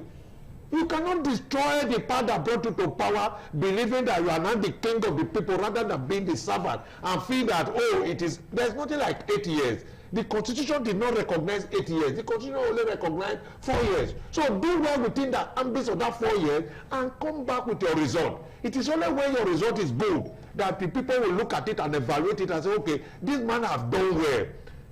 we can re-elect him. So when people start talking about 8 years immediately after any election, I mean, it's sad. If you are not prepared to be part of the democratic process, making sure that you subject yourself to the people's wills and caprices and do the will of the people and make sure the dividends of democracy get to them, then spend the 4 years or less than 4 years and get out of the saddle and allow a new person to take over from there so that Nigerians, the country can get better. Look at the United States of America. Donald Trump was elected for 4 years. 4 years after they felt he was not doing well, they elected another man. 4 years after they felt, oh, Donald Trump would have been better, they brought him back. It is only in this country that people elected will want to die there. They want to, what do you want to talk about? What is that? It should be complete in the hands of the electorate and not in the hands of the people who are so elected. It is only the electorate that will say whether I'll talk about or it will not be complete. So I want to appeal to Nigerians. I want to appeal to Edo people. This is the political period again. Begin to assess the individuals you have. Okay. And see who you believe can do the bidding of the people. Politicians have destroyed this nation. We have taken what is not ours. And that is not how it ought to be. Allow the milk to flow to the people of this country so that from there you can begin to dip and take what is yours. That is my submission. Are you a politician? I am. You're part of those. We have. So why should they, for example, vote you? We have. Look. It's a general statement. Okay. I am asking for their vote because of my track record. Okay, no, If for 2 years, I left office in 2010, 16 years ago. If for 2 years I could asphalt 8 roads, 16 years after, not a single road has been asphalted by any local government chairman anywhere. Okay, we'll talk about that another day, John. Let me come to you because it's very easy for us to say that the 2027 election is between the ruling party and Nigerians. Yeah. Which means Nigerians, you can describe them as the opposition. We saw that movement in the last election where there was a coalition of interest to upstage the APC. It didn't work. And then if you look at the fallouts that are taking place in the political parties in their primaries, it's symptomatic of what the system has always been. The same circle of people, the same individual. There's really nothing new, whether you move from this party to this party. Is that something that is of concern to you going into 2027 election, Dr. Haifo? Yes, sir. I've already told you that the political parties in Nigeria have disappointed Nigeria. The only unfortunate thing is that there is no room for independent candidacy. So therefore, every candidate or any candidate must run under a given political party. So that brings us to the question of individuality. Who and who is this political party projecting for this and this position? So it will be myopic for Nigerians to go ahead and vote all candidates because they are for your party. Whether it's a moron, it's not because it's our party. That's myopic, and that's what has killed this country. So it is, as far as we are Nigerians, we go to the same market, we go to the same filling station. For example, when I started work with Okada 2022, from Oluku to Okada Junction is 500 naira. From Okada Junction to Okada is 300 naira. Today, from Oluku to Okada Junction is 2,005. From Okada Junction to Okada is 1,005. Within the space of 4 years, my salary has not increased sufficiently. So then you want me to be happy? Then on election day, some essential commodities that used to be on my dining table, they have disappeared. Then my children, my wife, you want them to be happy? Then we still go ahead and be perpetuating wickedness in power. So we are forced to tell all Nigerians, today cooking gas, they told us not to use firewood, firewood is the olden days. Today cooking gas is 1,008. 2,222. For this thing. 22. People are starving, people are dying. You cannot buy the food stuff. If you take 10,000 naira to the market, you can't cook a pot of soup, let alone you want to buy that. So we really need to overhaul the country. So what are we looking for? We need a leader. God has given us all it takes to excel, to be the giant of the world. but God didn't give us the opportunity to have a leader. And that problem is as a result of 1914. We discovered it, we discussed it before, 1914, and Nigeria's hurried independence. So, but today we have seen what we have gotten. So it is time for us to look for a leader at all costs. Nigeria need a leader. So 2027, let Nigerians select a credible leader. We have tested all. I believe the same man no marry 2 wives. You know, go know the one way in the better pass. Nigeria don't marry more than 2 wives now. So Nigeria don't see something. So Nigerians should wake up, do a research on all these candidates, and let our vote count. Okay. All right, Roy. People say that the electorates, they've been so traumatized that their level of reasoning and thinking to make some of the best decisions is really not there. Look at what transpired in the primaries, where we still have the same circle. Is that something, I mean, is that not a pointer to the way our electorates are wired? Of course. That is in Nigeria, none of us. When APC did their primary, we saw the method they employed to be doing their counting. Whether it was abacus, nobody knew the method. We were thinking, some of us were demoralized. What kind of kitchen method? You know, from there we saw ADC. That was another dimension again. But just now, ADC came. That was the end. My brother, I begin to wonder, where do we run to? As of today, NDC, I was reading this morning where NDC has saying some of the message we receive over home work primary, they are also from us. We are ready to this society. Do we need to go and bring people from the Republic to come and be in Nigeria before we just do simple things? Simple things, we cannot do it. And my friend here, Doctor, is trying to blackmail God. That God gives everything for us, could not able to give you leader. Is he going to give you a leader? God has given us sufficient reason to reason for ourselves. He has given us opportunity. We are sitting down here now. We know that is how a society works. When God directly give a person's leader in the scripture, they rejected him. God something. God, what does it? America, is it God that gives them leader? And that's the reason why. No, let me finish. We'll get to your turn. That's the reason why I will continue to tell the leaders. We'll continue to tell the leaders. But wait, just hold them. We'll continue to tell the leaders. You said political parties have failed. Yes. Across the world, one word for the strong institutions. Who destroyed the institutions? Strong institutions. If you leave Donald Trump today, he will want to remain the president forever. But the have institution who will say you cannot do that. It's natural. It's a human being. It's the institution that will do that. We need strong institution. I'm continuing to say we need strong institution, not strong individual. Because by the time we have strong individual, that's where we are. When President Buhari was coming, they say he's a strong man. There's something he cannot do about corruption. There's something he will fix Nigeria that 24 hours. All manner of money give it to him. We trust him with power. What happened? Nigeria moved from 10 to 0. That is where we are now. All political parties should be able to give us a manifesto. Tell us what they want to do. Okay. I saw just an NDC. They are not taking people to one, is it Roshira to go and see? Okay, no, Roshira. I did not use the paper. They are taking people to come and depose from Abuja. Why? And I know that they are calling for doing that. Okay. Because what happened for us? You saw all of them were running for obedience. Those who benefited it. They did not even get to Abuja before. Some of them waiting in Ikogi. They went away and they abandoned all of us. I said no. If you have anything to come back, I don't talk like this. You say you not put pen to paper so that you remember. I shall not get for that. All right, John. I don't want to say something. Add this quickly. I shall not get for that. I will add this. Now the point is, what is it about when people get into offices, they become something different? What is it about it? Well, that is why I will agree with Doctor. Look at the individuals. That because the problem we have today is that we really don't have independent candidacy. Otherwise, you have across this nation individuals who have excelled in their various field of endeavor that would have been elected into offices, but because of the process of belonging to a political party, they are not able. When people defect, I begin to wonder why they do that. They do it selfishly. Nobody defect because of the people.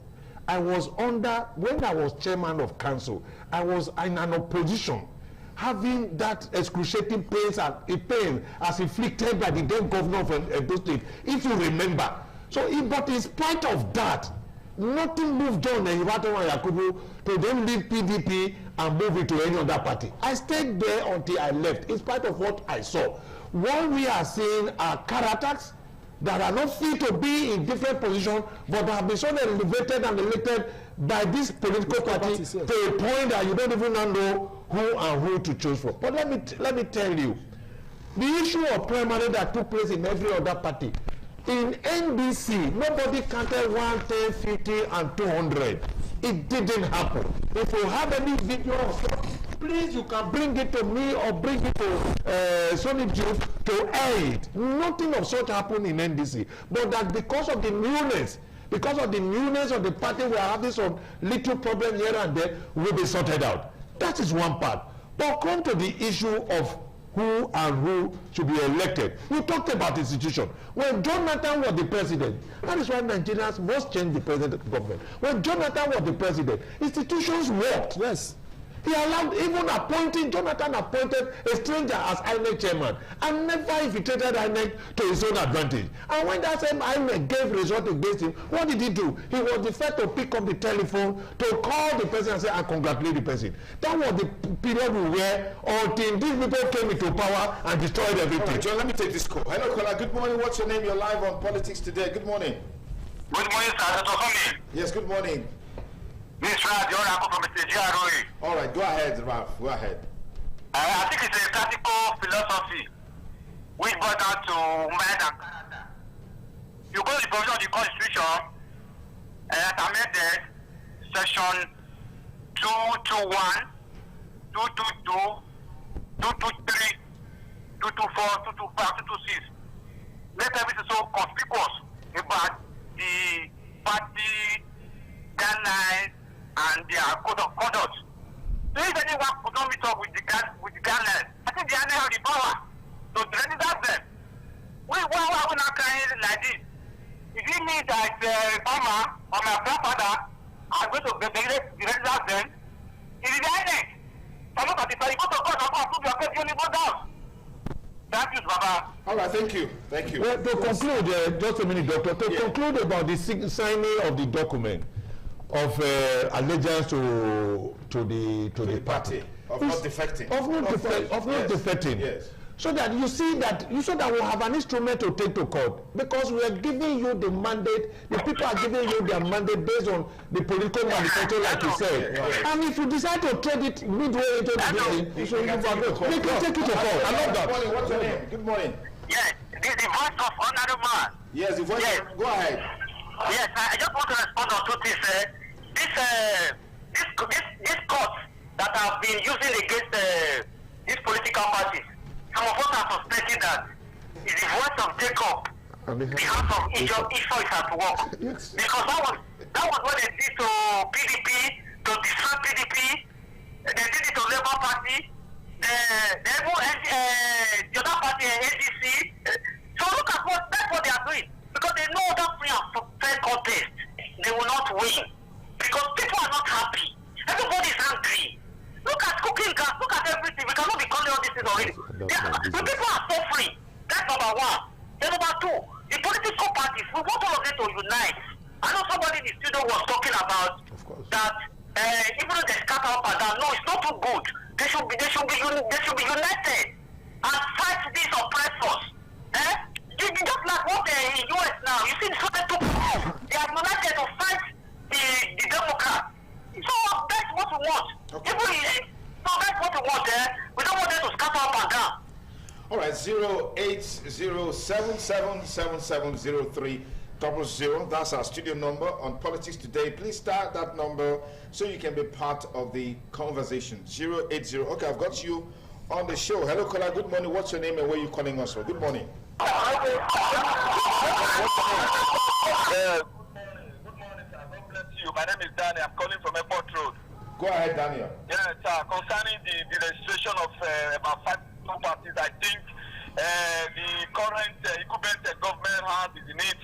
When they were forming their own coalition during Jonathan's time, Jonathan never interfered. Jonathan never planted the agents of destabilization in the various political parties that were trying to come together to unseat him. But now what we are seeing today is to be bastardized. Allegedly no one is working because of this current government. And opposition, the most viable opposition are the people. I tell you, before this government came on board, I was very rich. In fact, I was having 3 cars. But I talk to you now, I managed to have one using it for kabu. So you will not expect me now. I'm feeding and not feeding well. My wife is not well. Every day I have quarrel with my wife because of this government. Because they are anti-people policy. So at the end of the day, you will not leave me allowed to expect me to foolishly. But they don't preach again for this type of government. Okay, so the government gets blamed for everything. Yes. Everything. Yes. I mean, Roy throws it to go to court. Yes, of course. I am a stakeholder in the FPG business. Okay. I blame the government. Okay, let's take this call. Hello, caller. Good morning. What's your name? Ultimate degree. Please go ahead. Make it quick here.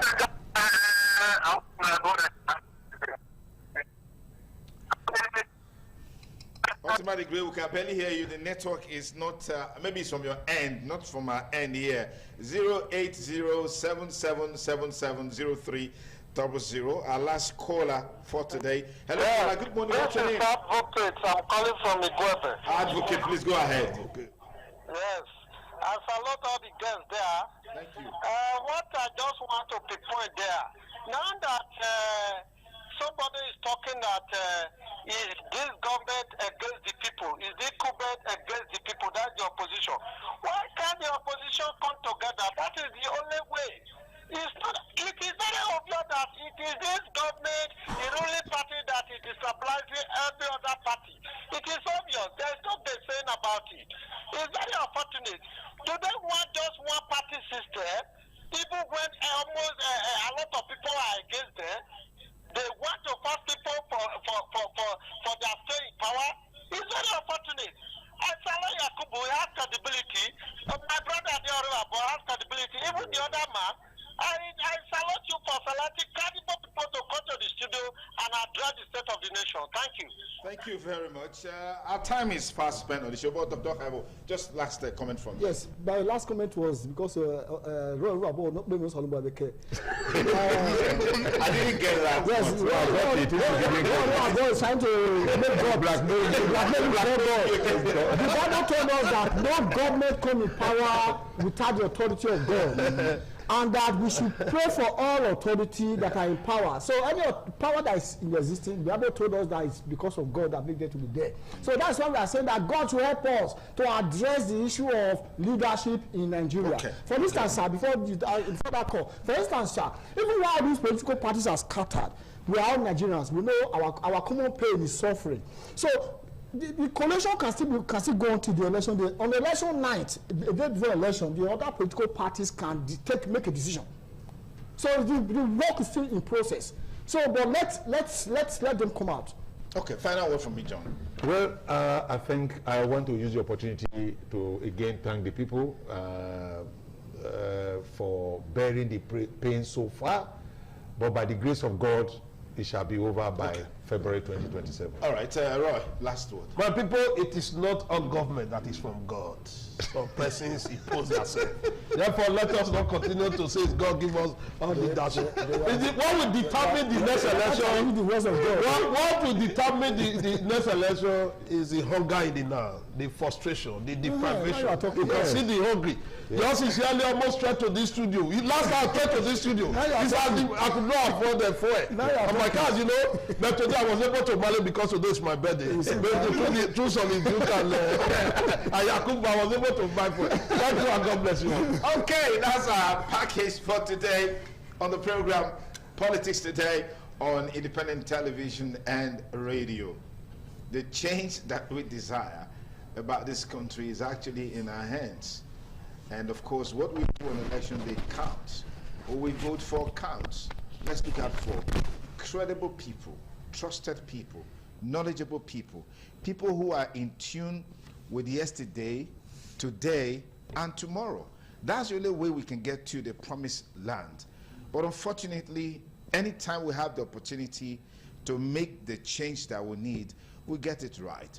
Some say it's because of the institutional shortcomings. But some other times, the electorates don't do the right thing to get the right people into office. 2027 provides us with such an opportunity. I hope we will get it right. As a media platform, we'll continue to educate enlighten, and set the agenda, because that's our duty. And that's my take-out point on the show today. Thank you so much for staying with us. Have a great weekend. Bye for now.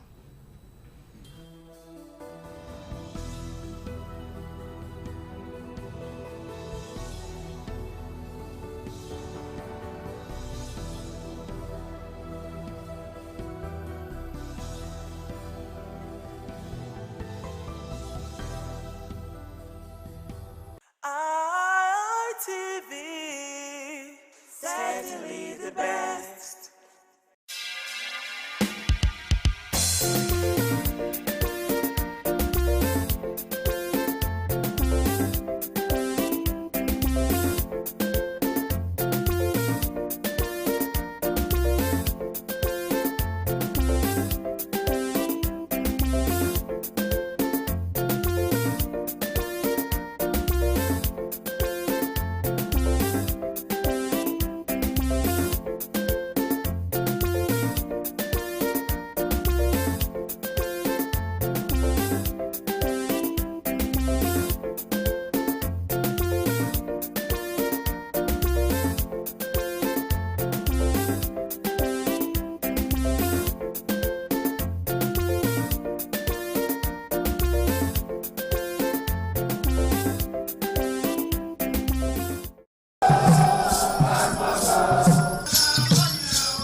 certainly the best.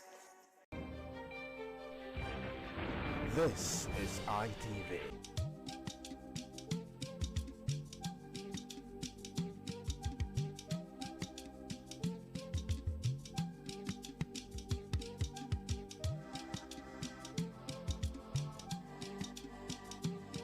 All right, everyone, good afternoon, and thank you for joining us today on the program Woman to Woman. I'm Adisuwa Osa Uwagye, and today on Woman to Woman, we shall be looking at something that is disturbing our girls. That is social media versus real self-esteem.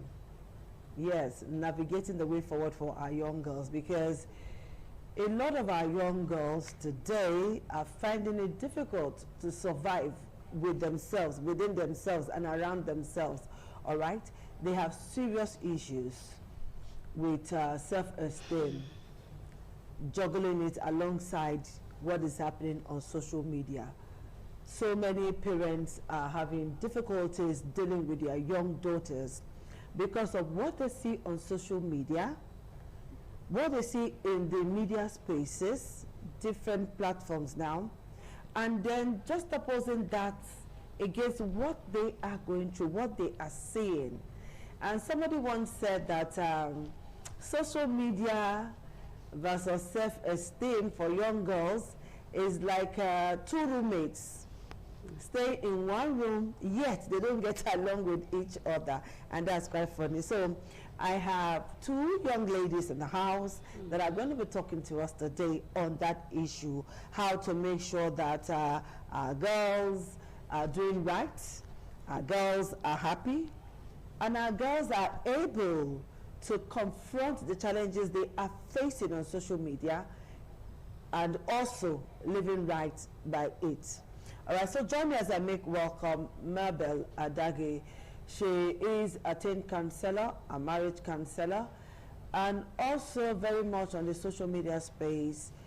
She also have an NGO where she talks to young girls about building themselves and navigating the challenges in life. Please join me to make welcome Mabel Adage. Thank you. It's a pleasure to have you join us today. You're looking so white and beautiful. Thank you, all right, I have my colleague, my friend, Lydia Azuka. She's a media personality, and three of us are here to make deal with what we have and see how we can help parents help their children navigate this social media wahala. Lydia, it's a pleasure to have you join us. Thank you so and much. Your hair is nice. Thank you. Thank you for having me on the show. I love it. I love it. I love your hair too. You look amazing. I love your hair. I love your hair too. So before we come up for hair, thank you. All right, now let's look at self-esteem for young girls. Mabel, as a teen coach, what's your take on self-esteem for young girls? Well, thank you for having me here today. You're welcome. Thank you so much. Yes. I want to quickly say something very important, because it pains me so much when I see some young lady looking down on themselves. Yeah. To be honest, nobody can raise your ego. Let me use that word. Like boost your self-image and all of that. You are the one to help yourself. Okay. Like, when I saw this topic, I was just smiling, you know. I was thinking a lot of things. Okay. I just pray that time should permit us to say a lot of things. Well, we'll do the little that we can. That will help people out there. You know, social media is a place that when you open your phone and log in, a lot of girls, I don't want to use everybody, they don't use the same way they enter to come out. To be honest. Why? Because they feel that people out there that they are seeing, the celebrity, the content creator, and a lot of people out there, when they see the way they are looking, the way they are dressed, the way their tummy is flat, they feel that they are not meeting up with life. They are not meeting up. Maybe, for instance, your dream car, you see a young girl, younger than you, driving the car. You can go inside and say, God, what have I done to you now? Have I committed one big sin that you cannot forgive me? What have my family done to you that you cannot raise somebody from that family, you know, without knowing how they got that thing? Yes. Okay, another good example, ma. For instance, now, I open my phone and I will see her on social media. Her tummy is flashy. I've given birth to 3. Me, I've given birth to 3. I will not see her tummy very flat. Then my own is big. The next day I will not be looking so sad. Like, my husband is not taking care of me. I'm not getting enough. Look at my mates now. I'm even older than or younger. I don't know the right word to use than her. Look at her now. Look at her skin. Look at everything. Without knowing, before she posted that picture, they have edited everything. Nobody will ever go to social media to post less of themselves. Never. Okay. It's always the best. Okay, Lydia, so tell me, let me feel your pulse now on how social media messes with the self-esteem of a girl, messes with their mind. We want to know. Okay. Thank you so much for having me again. Thank you for that question. You're welcome. Yeah, well, social media has done more harm than good to the average, to the average young girl. Yeah, it has done more harm than good. There's something we call social media validation. That you want to be validated on social media. As a young girl, you want to show off. You want people to see you in a certain light. The way you're seeing other celebrities or social media influencers, you want to dress like them, you want to look like them, you want to achieve what they are doing. Yes. Yeah, so you want to be validated on social media. I remember growing up as a young girl, when we didn't have this social media rampage and all that, we only just wanted to go to school, pass our WAEC, go to the university, come out with first class and all that. That was what we're looking at as young girls. But today, the generation we have today, they want to put on nice clothes, they want to buy the hairs, the bone straight hairs, they want to look flashy and all that, and that's because of social media. So social media have impacted a lot in the young girl of today, and it has affected them because now you cannot afford those things, and you want to, so you start doing things to get those kind of clothes, start doing things to get those kind of hairs and all that, and then it's eating you deep into your self-esteem, that if you don't show up in a certain way as a young girl, you don't even want to post anymore. You don't want to come online. If you even come online, you'll be shy, like, oh, like what she said, oh, these people are doing better than me. Am I a spoon? Am I a carton? God, when you get, so you start degrading yourself, you start looking down on yourself. And even in another light, when you post a good picture, you think that picture is nice, you think it's fine, and then when you check your social media page,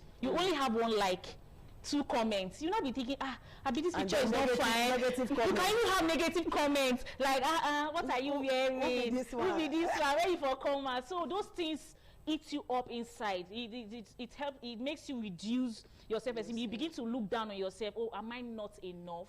Okay, mothers are dealing with a lot, and some fathers too are trying to help their children navigate what is the real deal between social media and real life. As a counselor who works with teens a lot, and let's assume I'm a mother who's going through this with my daughter, I beg, how will you advise? What would your advice be? Because some mothers are dealing with a lot, and the most painful part is this: they don't even know what to do. They don't know what is up with their. They know that their children have problems. Their girl child have problems, but they don't know how to reach that child. They want to help, but because the mother is not equipped with information and what to do, now they are stuck. Instead, they are kind of passing their frustration on the child. You see that they become violent, they become angry, and just whatnot. So just talk to us, teen coach. Do you know that I have a lot of guests around me, to be honest, a lot of teenagers. I know. Sometimes you that is working, the phone you are using, it's not up to their own. It's not up to their own. How did they get the money to buy the phone? Wow. You understand? You ask the question that you're going to answer by yourself. You will give us the answer. You understand? Yeah. See, I even though I don't have money, sometimes when I project something to buy, I do go out to search for the price. Sometimes when you get there, maybe for instance, you are holding 50K to deposit on that thing. Let's assume you want to buy Bull Street. You will see a small girl, like 13 years old. Are you for real now? Ma, this is true life story, to be honest. I know, you will see a little coach. child. Yeah. Some of them, I will just, it's not low self-esteem because there's nothing that can create low self-esteem around me, to be honest. I will just shift. You will see some little girl like 30, 40 will just come and draw 500,000. You say, can't it? You that is working, eh? Wow. Your feet, okay, you will say, keep it. She will say, count it. It's get the vendor. Count it. Wow. Or I have transferred, please confirm. Aww. The truth of the matter, a lot of our parents have created wrong foundation that they are not strongly to rectify. See, you don't feel pour water for ground. You dey tell yourself, say you not go fall for that water. To be honest, some of them they send their pikin. This morning I was driving at a particular place around this Ovia Northeast. I know If you you don't see want to measure what, the place. yes, I don't want to measure the place. There was a little bit traffic. If you see what a little girl was wearing, that girl should be like 20 years. The thing was very short. I bet is an adult already. for monkey not the climb tree again. That one was, if you see the skirt, it was very short. Then the young man that was driving was like, maybe the man too said, don't look, he don't tire. The man could say, what is this? He do the man like this, are you the one wearing it? Me, I was ashamed, to be honest. Because before she left the house, nobody rebuked her. So what should parents do? What should mothers do who are Number dealing with one, this? they should keep on talking to their children. I have an adult living with me. She's 22. She's in final year. There was a day, like a few days ago, I woke up. She was still online like 2 a.m. I took her phone from her. I took it. You are living under me. I took the phone from her. I said, sleep, you have class tomorrow. But you don't even look younger than 22 yourself. I took the phone, Mama. Do you know what some parents, what they are doing? They feel as their picking up big, I can no longer talk to them. This one is already an adult.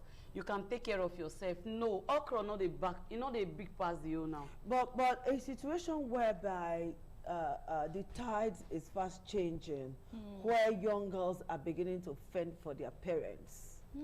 Young girls that's another conversation. I spoke about wrong foundation. Yeah. Young girls are beginning to fend They for are their the parents. breadwinner of the How can house. the parents talk to that child? They can't talk because even if they want to talk, the girl will be like, Mom, you don't talk to me like that. Or you don't want to eat. You don't want to eat this. Okay, I have another. You ask the question before that. You ask Give the us the question. Give us the answer. answer. That where do they get this money from? Oh, you're not putting me on this spot. Yes, so you know what we'll do. Okay. You know what we'll do before you give the answer. Let's quickly take a short break. All right. A very short break. When we take that short break, I will not ask you any question again. You just go straight and answer that question. Where did they see the money? All right, we'll take a short break now, PD. Take it away. So, Linda, you...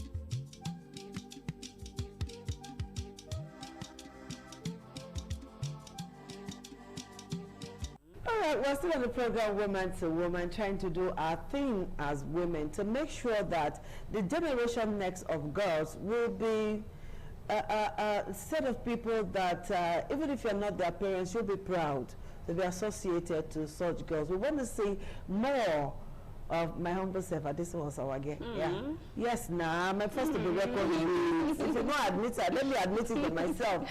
Yeah, I want to see more of Mabel Adage, more of Lydia Azuka. We want to see people like Akuyuli and the rest of them. Those are the kind of women we're looking up to.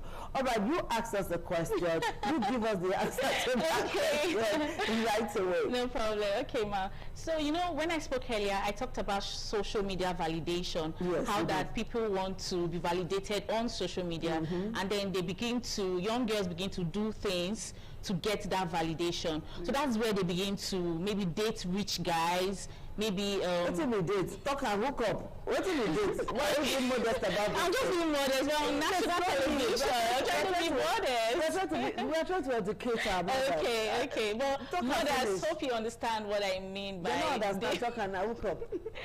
Okay, they begin to sleep around with they begin to sleep around with young guys and maybe married men to get money to fund their lifestyle. I watched a video the other day of a WAEC girl. She just finished writing WAEC, and then her boyfriend came to celebrate her that she was done with secondary school, sprayed her money, bought Bone Straight for her. The same Bone Straight we're talking about, worth over 500,000. This is the point where the Igbos would say church and this is just WAEC. So she's, I could say she would be like 16 or 18 years, 16, and the boyfriend is already spoiling her like that. So imagine what has been spoiling her since. It didn't just start on that day. So that's how they get the money. They date these guys to spoil them, and then their friends, their counterparts, will look up to them like, hey babe, you dey enjoy, you see what your man do for you, okay, show me the way, show cut soap for me.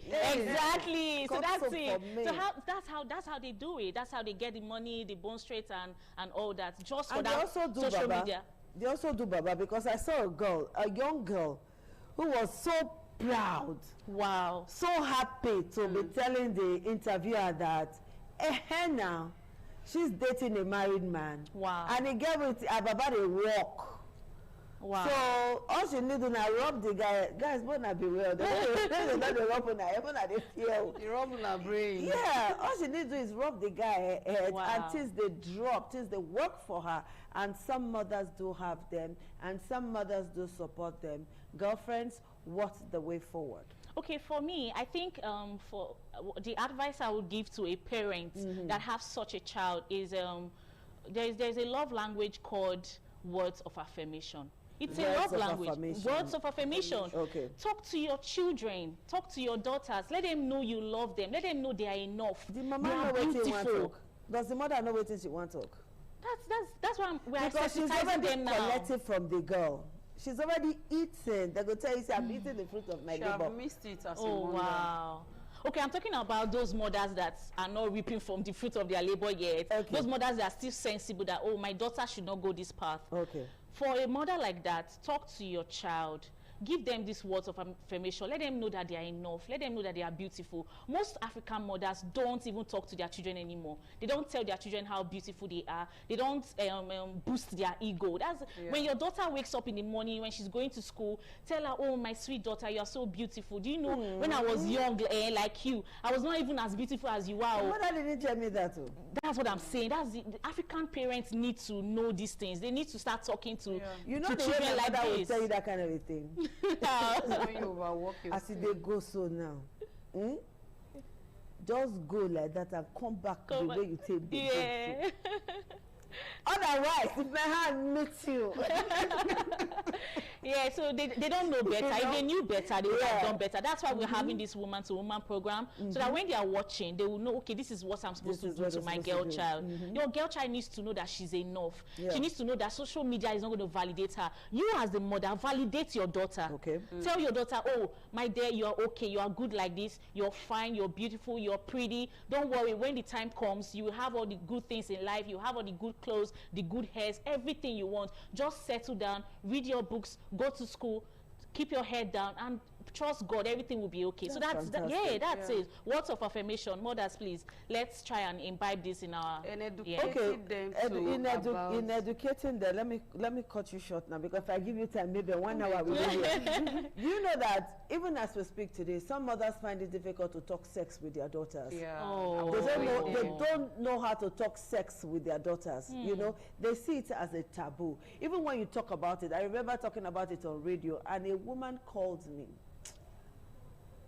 I want to speak this Benin, but I don't know how to speak the Benin. A woman, on a tear, you know. Wow. If you see the way that woman abused me, that I'm trying to spoil her kids. But talk to me. How do women talk to her kids about sex? Her daughters particularly. To be honest, well, for her to have abused you, that's her own best. Yes, I was just trying to talk she's sex. ignorant. She doesn't know. To be honest, for Nigeria of today, in my home, when I keep on saying this online. When I was growing up, there was a table close to my mom's room that she would check every month if you are still a virgin. Aww. To be honest, even till 100 level, you dare not come out or put on clothes she didn't buy for you. You will explain. So now, talking how do we about talk about sex education, in 1 minute, please? Women should not give up. Talk to your children about sex education. If this is breast, tell your children this is breast. That's you call it spade is spade. Yes, you telling your children that, or your child that, if man touch you, you go get belle. Now touch you, they cause belle. No. Person like me personally, it took me time to realize that it is not touching that causes pregnancy. Wow. Not to touch like this. Yes, now they will tell you, if man touch you, you go get belle. And that touch is so vague. They will they will do the other one. They will tell you don't touch. I'm telling you. Wow. Because you did not hit the name or the head. You said touching. Tell your child, don't open your private. There is a reason why this place is called private parts. Don't open it. Like, say it. Maybe 1 minute, don't nearly go finish. Oh yeah, now don't quiet. No, just say it. Finish that one. Complete that statement. So tell them this is private part. Tell them this is breast. Don't open your leg for any man. Don't do it until that fateful day when you get married. Okay. Don't sell your body just to make money. Because if you start it, to quit is very hard. But girls believe in using what they have to get what they want. That is wrong. And some parents too, when your daughter asks for sanitary pad, don't ever say you don't know what your mates they do. Oh my word. Like Lydia said, that love language. Validate your daughter. Tell your children I love you. How many parents if they told their children I love you now? Tell your children you love them and all of that. Everything Lydia have said, I can't go over it again because time is not our friend. Everything Lydia has I've just said. Now please, Mama, use it. Use it to make your daughter better in life. And everything Mabel did say today is key to the progress of your daughter and of you as a mother. This is our show today. And what they say is enough for the wise. Thank you, Lydia. Thank you, Mabel. And thank you for watching. Bye-bye.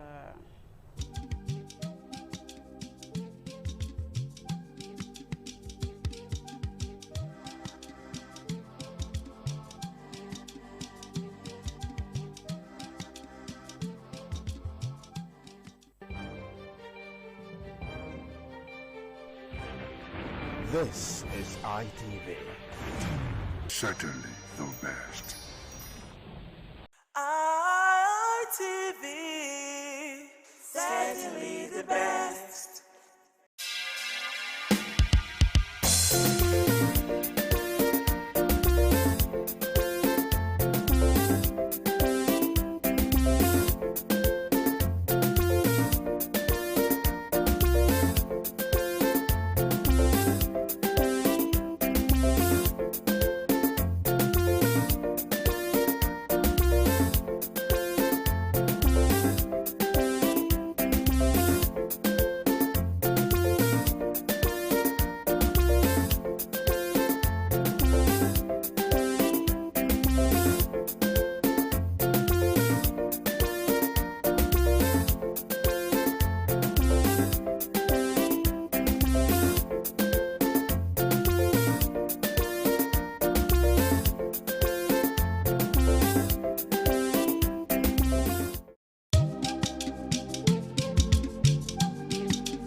ITV, certainly the best.